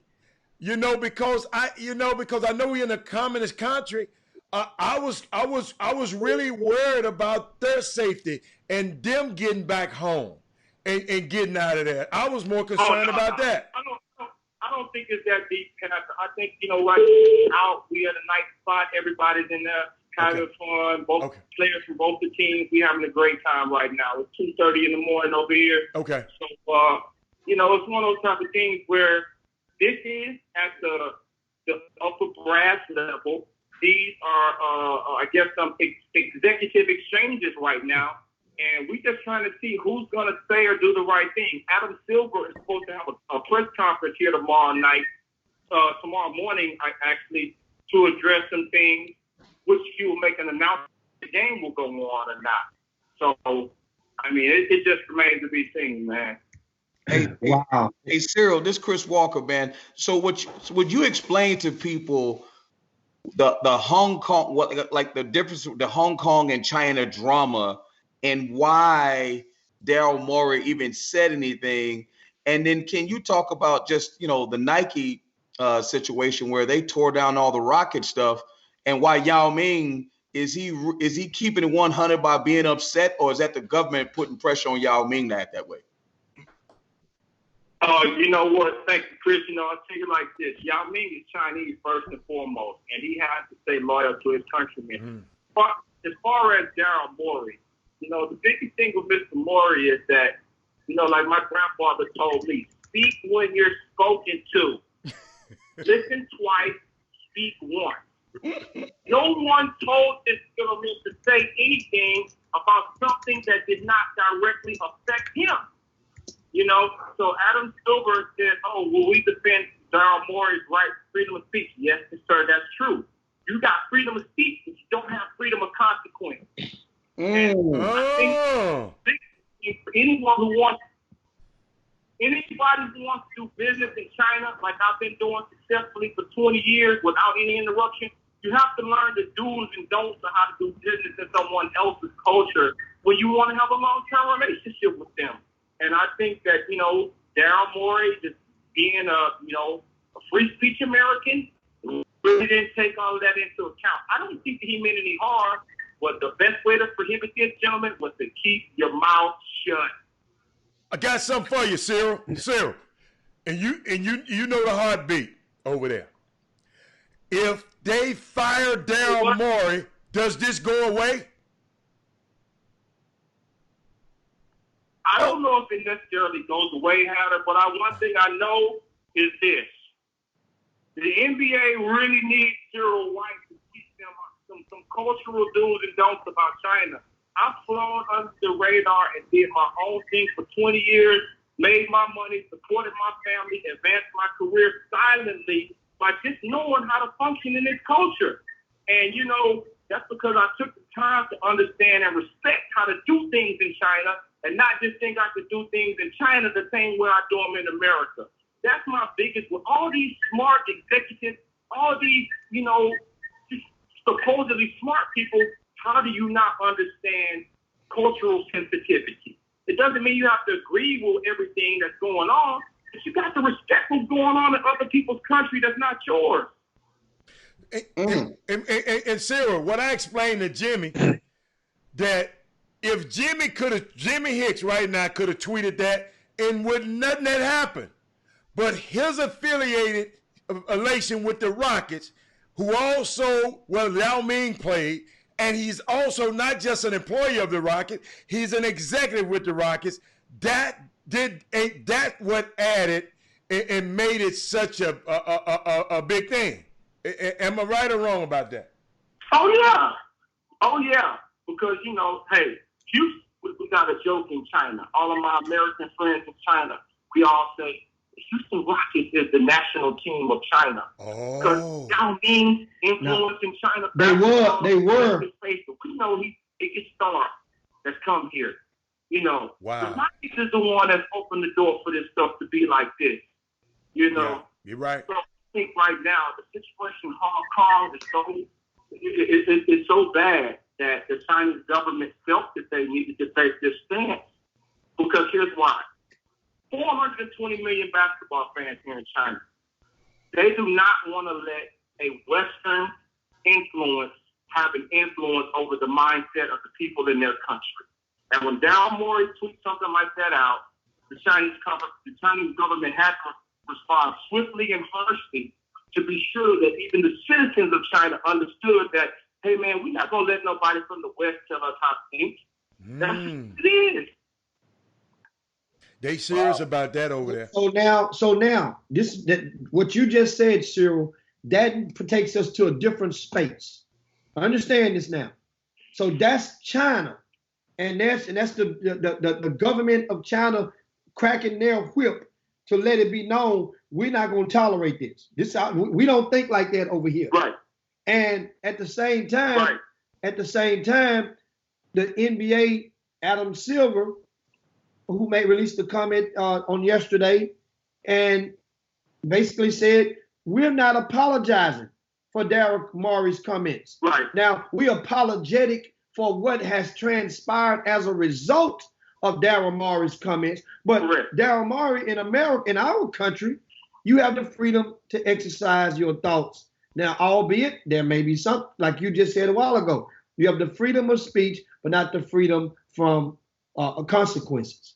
Well, that's where we are right now. So the thing is, if the NBA, this is affecting their pocketbooks. Now, it's at the NBA right now. And eventually, some of the buckshots is going to spill into America. It's going to affect people like you. Yeah. You don't play in the NBA, but it's affecting your business. Correct. Right? Absolutely. So now you have a dog. That means indirectly you see it firsthand, and you're on ground zero because you're in China right now, and you see, like, hold on, man, Daryl Morey, you tripping, you messing up my bread. And at the end, that's right. And you know the guys that I have to cancel on, you know, because I just got those contracts finished last week for some appearances they were going to do here November 2nd, and I mean not less than 24 hours after all this stuff came out. The people canceled. They said, no, because there are more comments, we're not doing that. We're not bringing no NBA players over here. Sorry. And now I will let you see some of these text messages from these Chinese people. And it's not that I'm against Daryl Morey at all, but it's one of those type of things, like I just said, speak when you're spoken to. No one asked you your opinion. No one asked you, sir. No one asked you. That's my biggest thing. Like, why do you feel the need to chime in on something that's not directly affecting you and no one even asked you?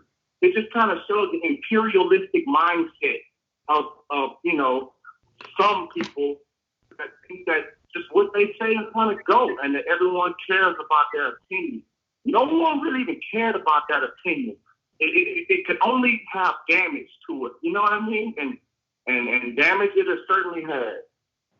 Man. And Cyril, it was so funny. Yesterday, Cyril, it was so, I promise, and I think Leary commented on it yesterday, because the first thing I said out of my mouth was, I said, I'm concerned about the business of guys like our local guy, Cyril Wright, who's been doing business over there for years. And now to hear you come on here today and say it affects you, wow. Unbelievable. Yeah, you know, like I said, it just knocked me off the block. And I have some appearances for some guys to go over. Just do some celebrity appearances on a grand open building. They're going to get a guy, you know, a bunch of money to come over here and just show up for 2 days. And, you know, I could do my thing and continue what I'm doing, but that's all. I do have a basketball tour here December 27th through January 12th. It has not been canceled. It's not connected with anything NBA. It's with a regional sports federation in one of these China provinces. So that hasn't been canceled as of yet. So I'm just gonna keep on working, man, and being sure not to say the wrong thing about any of these sensitive issues.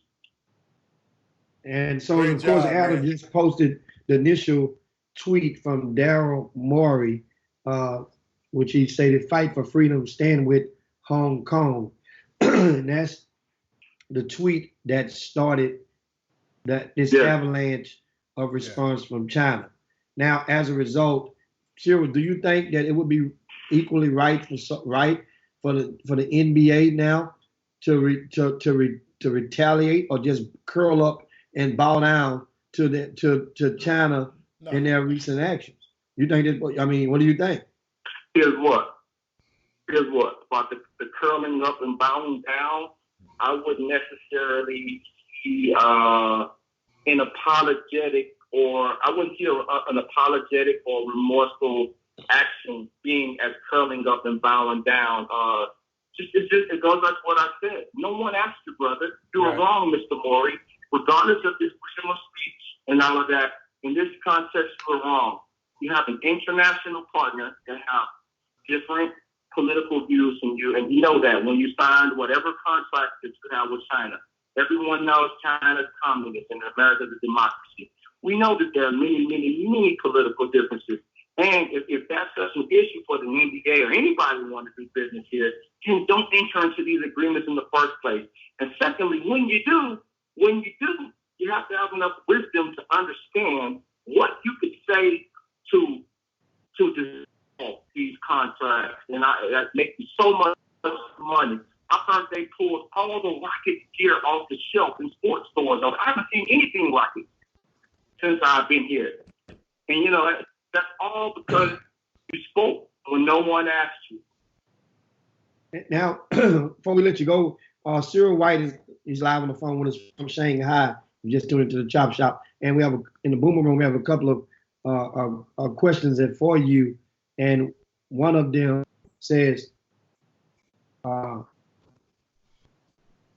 Erskine says, I don't think bad of Cyril, but what he's saying is dangerous in a big picture sense. And I don't understand what Erskine talking about. I just asked him, what the hell is he talking about? How is it dangerous? Who's it dangerous to? And Derek Johnson says that the term you used a while ago, imperialistic mindset. He says that should be an insult to all who have served in this country. Oh, wow. Well, you know, imperialism means that what I think you should think. That's what imperialism means. Meaning that I have the better viewpoint than you, and I want you to think the way I think. That's what I'm saying. That when I say someone's being an imperialist, that means that all of what I think is right for me to adapt to it. So if anybody disagrees with that, you know, I'm not backing down for what I'm saying. I've been in China for 20 years, doing my thing independently without any outside help, without asking anybody for anything. And thanks to God himself, I've been able to prosper in a land where they don't even worship God. They worship Buddha and Confucius. My company is called Tagaki the Global Sport. That's right. How can I survive in a country with a name like that if I haven't played my cards the right way? You know?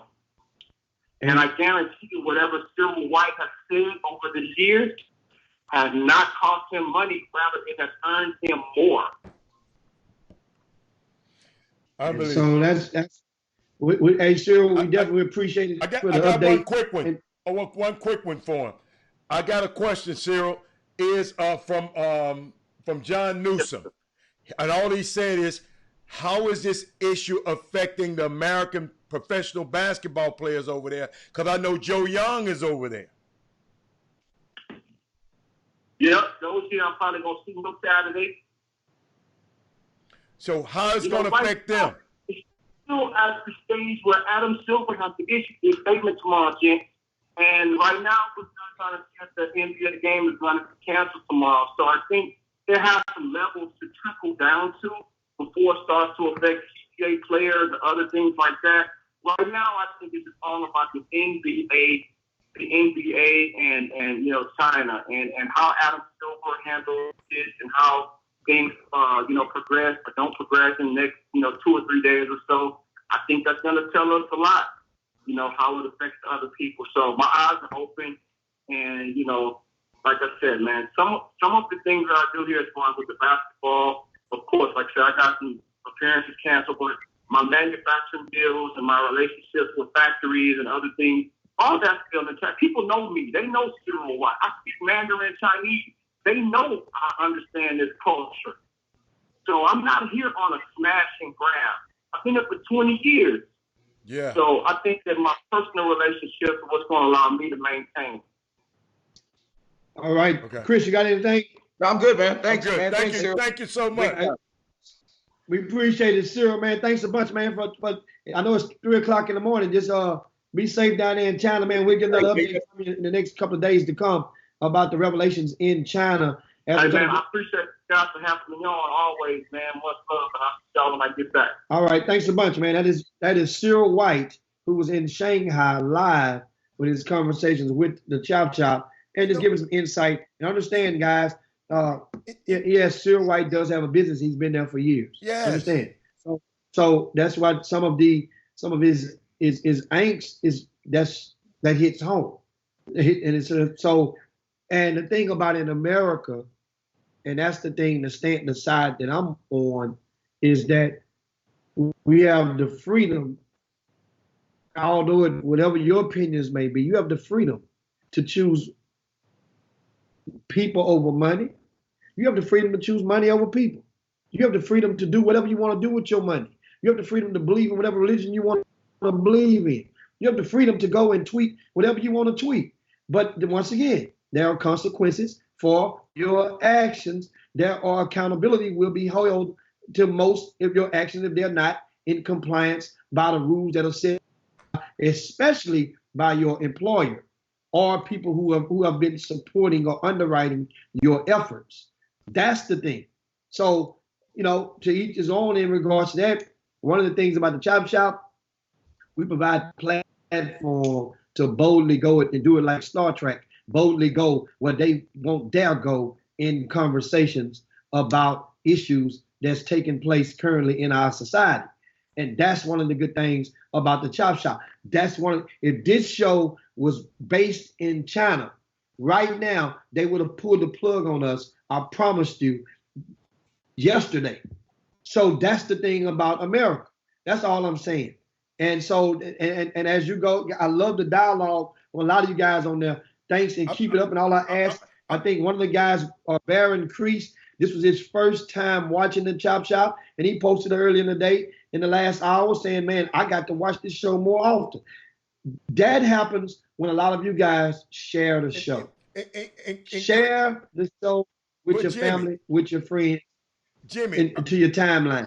Erskine I'm just trying to understand him. Erskine McDaniel, one of the people on the feed, he's constantly, because he tried to, you addressed the question he said, and I'm just trying to, he wanted us to ask Cyril, does he think the Chinese government's response is proportional to the actual tweet? I think, Erskine, I think you're missing the point on this one. It ain't, Erskine, you could have made the tweet. And I'm going to repeat this because I think that was it. Erskine McDaniel, you can tweet what the hell you want to. You don't have the power that Daryl Morey has. You can tweet till your cows come on about Hong Kong. Right now, and ain't nobody gonna say nothing about it. This man is one of the leaders of, if you listen to Cyril, he's one of the leaders. He knows that. Now, let me explain it. I don't give a fuck. Let me talk. He is one of the leaders. Hold on a minute. You don't have to talk for him. Daryl Morey is one of the leaders of Houston Rockets, the most storied franchise in China. So what his tweet matters. What you and Jimmy's tweets don't matter. That's why the tweet was so important, Erskine. That's what I'm trying to explain to you. That tweet was important, very important. Just because it's not, it ain't hurt your pockets and it ain't hurt you. It don't matter to you. You can be up here and be all diplomatic and all that crap, y'all. You and Jimmy talk about. Well, forget that. When you in a position of power, it's biblical. Go read this, Jimmy. Since you know, go find this. To whom much is given, much is required. If you're given a lot, much is required from you. And that's all I'm trying to get y'all to understand. And evidently it ain't permeated your brain yet. What this guy did, and Chris Walker asked a great question. I wonder if he could take it back with him. Because he apologized. And Cyril, not one time have you said anything about Daryl Morey apologize. If you didn't believe it, why you apologizing for it? Get out of here with that. Now, Jimmy, you can defend him. Defend him. We in America, he can say whatever the hell he wants. Nobody said that. Nobody said that. Nobody said he couldn't say it. Ain't not one time. If I wish you would listen to me. It's a difference between listening and hearing. I don't know what the hell you just did. Because if you can come and say, I didn't say he couldn't treat Jimmy. Loud don't make you right. I'm a loud dude from Memphis, Tennessee. It don't make you right. Okay, excuse me. Right. Okay, watch this. Okay. If you're trying to is this better? No. Is this better? Jimmy. Yeah, that's better. Deal. Even when now maybe you can hear me. Because a minute ago, you came back. No. You came back and said, after all I said, you got to be able, you can say what you want. Yes. I never said Daryl Morey couldn't say what he wanted. But like I said, you don't mean nothing on the international scale. Erskine don't mean nothing on the international scale. Daryl Morey, being one of the GM of the Houston Rockets, is on the international scale. You guys can say what you want to, but to whom much is given, much is required. That's all I'm trying to say to y'all. And I hope if you think I'm trying, no, I'm saying the same things without Holland, the same things I'm saying now, and I hope that permeates your brain and don't come back and talk about, well, you can say anything you want to say. Of course you can. Of course you can. These kids, these kids who y'all talking about, watch what you tweet, them kids can say what the hell they want to say. You're damn right. Okay, so they can. So don't come tell me about the kids. Your kids, you lose your college scholarship. Hold up. You lose your college scholarship if you tweet too much. Good enough. If you tweet good enough. You're good enough, somebody will take you. You lose your college scholarship. Well, evidently, Daryl Morey ain't good enough. He couldn't get away with it. Now, evidently, he is good enough because his ass ain't fired. If that would have been the head coach of the Houston Rockets who initiated this stuff, his ass would be gone. He's already on. If what? If that would have been the head to the Rockets, he would be gone. He would be gone. He would be gone. Yep. You guys know that. Yep. You know what? I'm just laughing, Chris, and I know Chris taking this in. I'm laughing at how we putting this burden on the Chinese government. All I'm seeing is Chinese government this, Chinese government, Chinese government, Chinese. Look at the timeline, Chris. Chinese government, Chinese government, Chinese government, Chinese government, Chinese government. Daryl Morey can do what he wants to. Chinese government, we can do whatever we want. You can do what you want to do over here. But like I tried to explain to y'all, ain't nobody thinking about Erskine tweets. Ain't nobody thinking about Jimmy's tweets. Ain't nobody thinking about my tweets. But let Robert Hatter would have been the GM of the Rockets, then my tweets matter more, especially internationally. And I think y'all missing the point on that one. That's all. That's all. Chris? Hey, I feel you. Hey, you know what I'm saying? If he apologized for it, he shouldn't have done it. Does he have a right to do it? Absolutely. A lot Chris, a lot of times people apologize because to keep from getting fired. That's what I'm saying. Apologize. That's why apologies in America are so bland and transparent. To be, you're just apologizing because you got caught. You're apologizing because you're not. So that's what he's doing. Jimmy, think about this though. Think about this. Let's take China out of the equation. There's people that work jobs every single day that would never go tweet some stupid stuff about their boss. They got a right to do it. But they don't, because they know better. They don't want to deal with the consequences. What I'm saying is, at the end of the day, if you asked him now, he could have his personal feelings. He has free speech, but ask him if he do it all over again. He'll say, "No, I should never have done that. And it's not that free speech doesn't exist. There have been stuff that has happened in this country where we've been involved, and I don't even want to bring up I don't want certain people to get sensitive, but things that we've done in this country and we've been involved in that we will never make comments about when we're on their land or their turf. Like I said, social media is very dangerous. And my thing is, people go to work every day, Jimmy. You see, none of us, we're all entrepreneurs.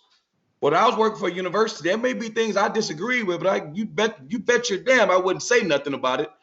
I got free speech, but I knew better. Because I want to keep my job. And you're right about this, Jimmy.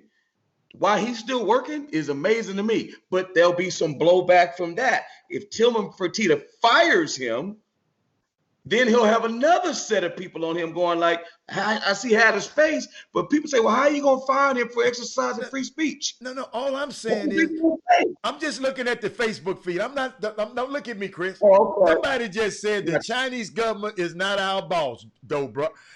Ain't nobody said nothing. Why y'all talking about the Chinese government here? Hold up. We wouldn't even talk about the Chinese government if we didn't have, if this Junebug, Daryl Morey didn't have a Twitter feed.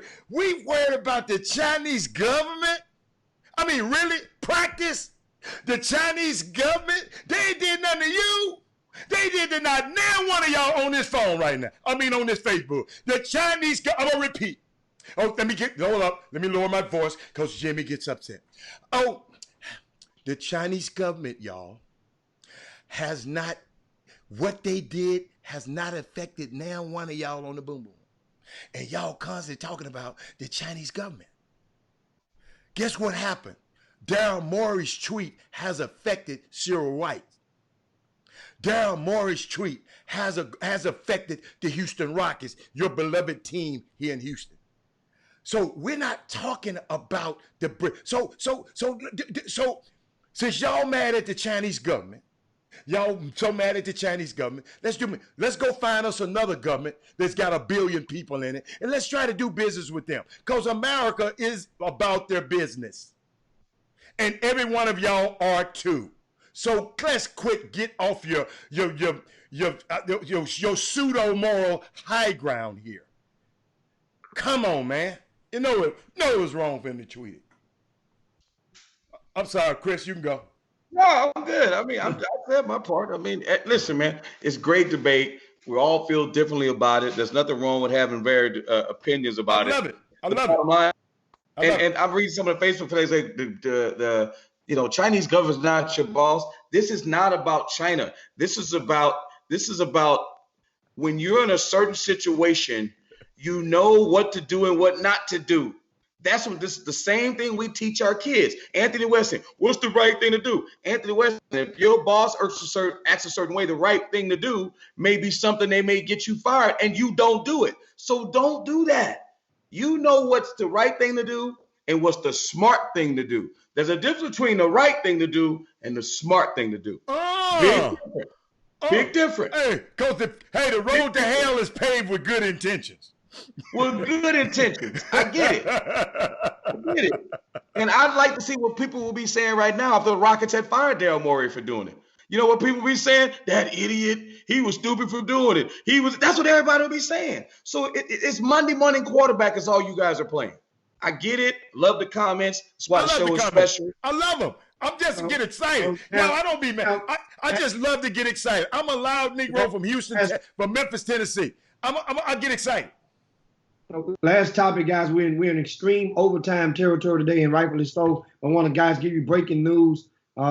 Chris Walker is going to be very familiar with this topic by tomorrow, I'm quite sure. But however, Hall of Fame basketball coach Jim Calhoun has been accused of sexual discrimination by his former associate athletic director at the University of St. Joseph, where he's currently coaching right now. And basically he told the young lady, well, not a young, I call a young lady to him because he's in his, I think, 70s right now. I want to say 77 years old. But he basically told her, he called her hot, allegedly, according to the complaint. And also he spilled some coffee beans one time and asked her to clean up the coffee beans, saying this was something that his wife would do for him at home, like, and insinuated that that's what, they were in that territory. So it's just that easy, guys, to get a sexual discrimination lawsuit here to get you in the workplace. So that's be one of the topics on tomorrow we will engage in, is how easy in certain things as a college coach, and they give them sensitivity training, and what are some of the things that they should, or they do and they don't do when it comes to their secretaries and stuff. That'll be that topic. And of course, yo, Jimmy, hit me again so I can sleep on this. What'd he do to her one more time? Because I was looking at the Facebook feed. What'd he do? What'd he do to the lady? According to the complaint, he called her hot once, and at least once, put it like that. And also on one particular occasion, somebody had wasted some coffee beans, and he motioned to her to pick them up while saying that that's something that describing picking them up would be something that his wife would do for him at home. Oh, he was out of pocket. If allegedly, he was out of pocket. He was out of pocket. Hey, Chris, what be wrong with y'all? We'll talk about this a moment. What be wrong with you college coaches? We got that and a lot more. Of course, we got NBA picks tomorrow. Myself and Hal go head to head. NFL picks. In the NFL picks. You know what you forgot, Jimmy? You forgot. I sent you on the Facebook feed. We remember the kid at Arkansas Fort Smith with the hair, the Penn State letter. With the alum said these guys look more like Miami guys. He was upset about the way the hair of the players of the Penn State football player looks. Yeah, man, we got to get into that tomorrow. We get into it. And that'll Jimmy, be a day old donut because that was 2 days old. But still, we're going to get your thoughts and collectively and engage in that conversation.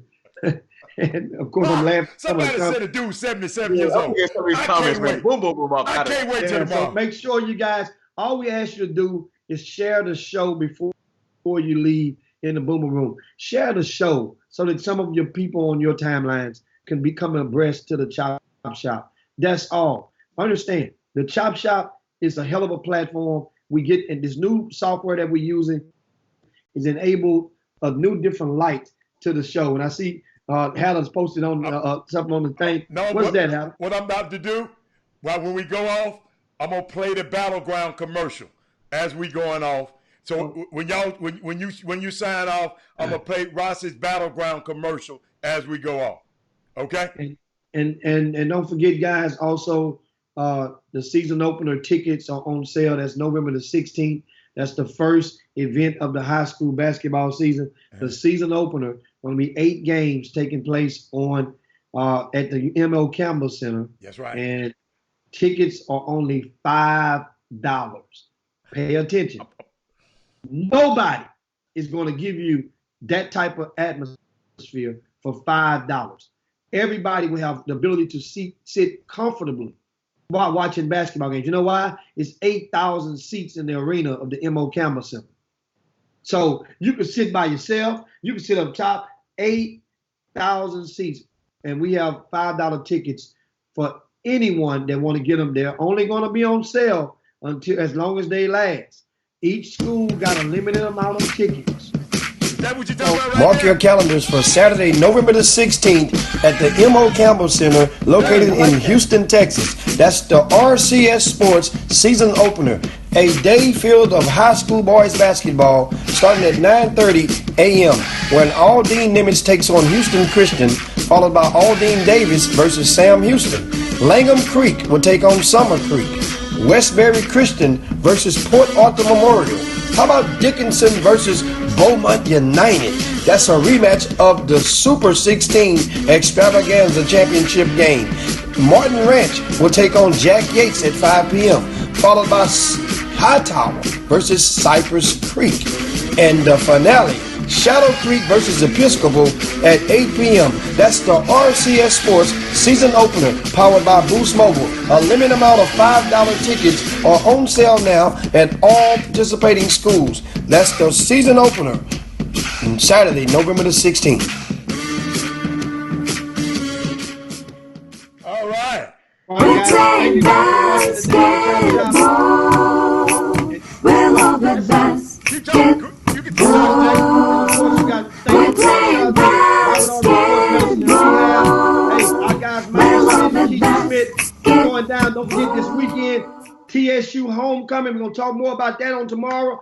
And what's so special about homecomings at HBCUs? I know you guys want to chime in on that as well, because you haven't been to one before. Never been to one. Never been to one. You never been to one?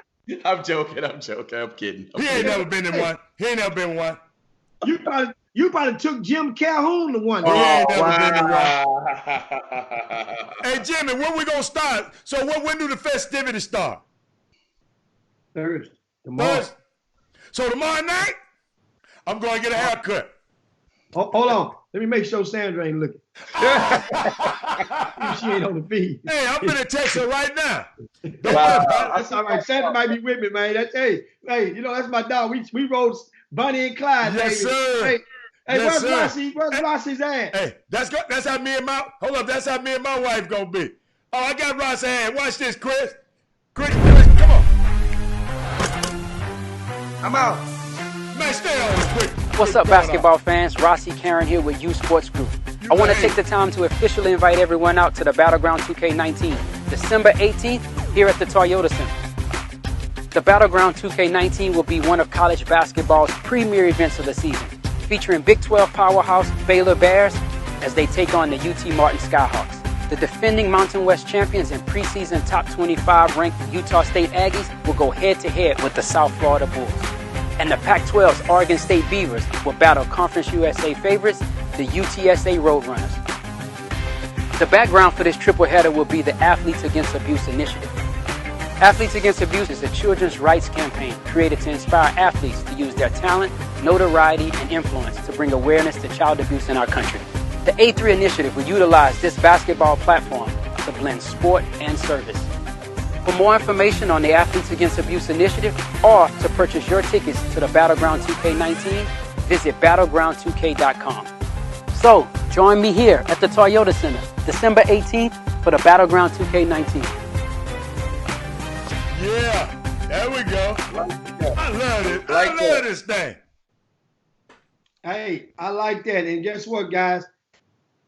On the feed just now, if you're a small business owner or if you're a manager of a business, take advantage of the great opportunities, very affordable opportunities to advertise on the Chop Shop. And you can do so, trust me, it's almost to the point, as Hatter said earlier, you almost can't afford not to.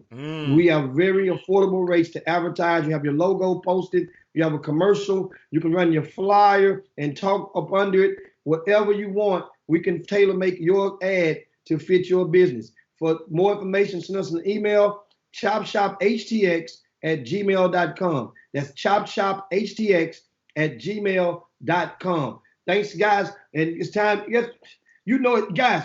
We are long overdue. This is the longest overtime we done gave you guys in a year. And on behalf, guess what? But now it's time to yabba dabba do this thing and slide down Dino's back. On behalf of the hater, that guy over there, and on behalf in the middle, Hatter and myself, baby, the hat. It's time to turn my lid down and turn it to the side. Up out of here. Chop shop. Let me end it.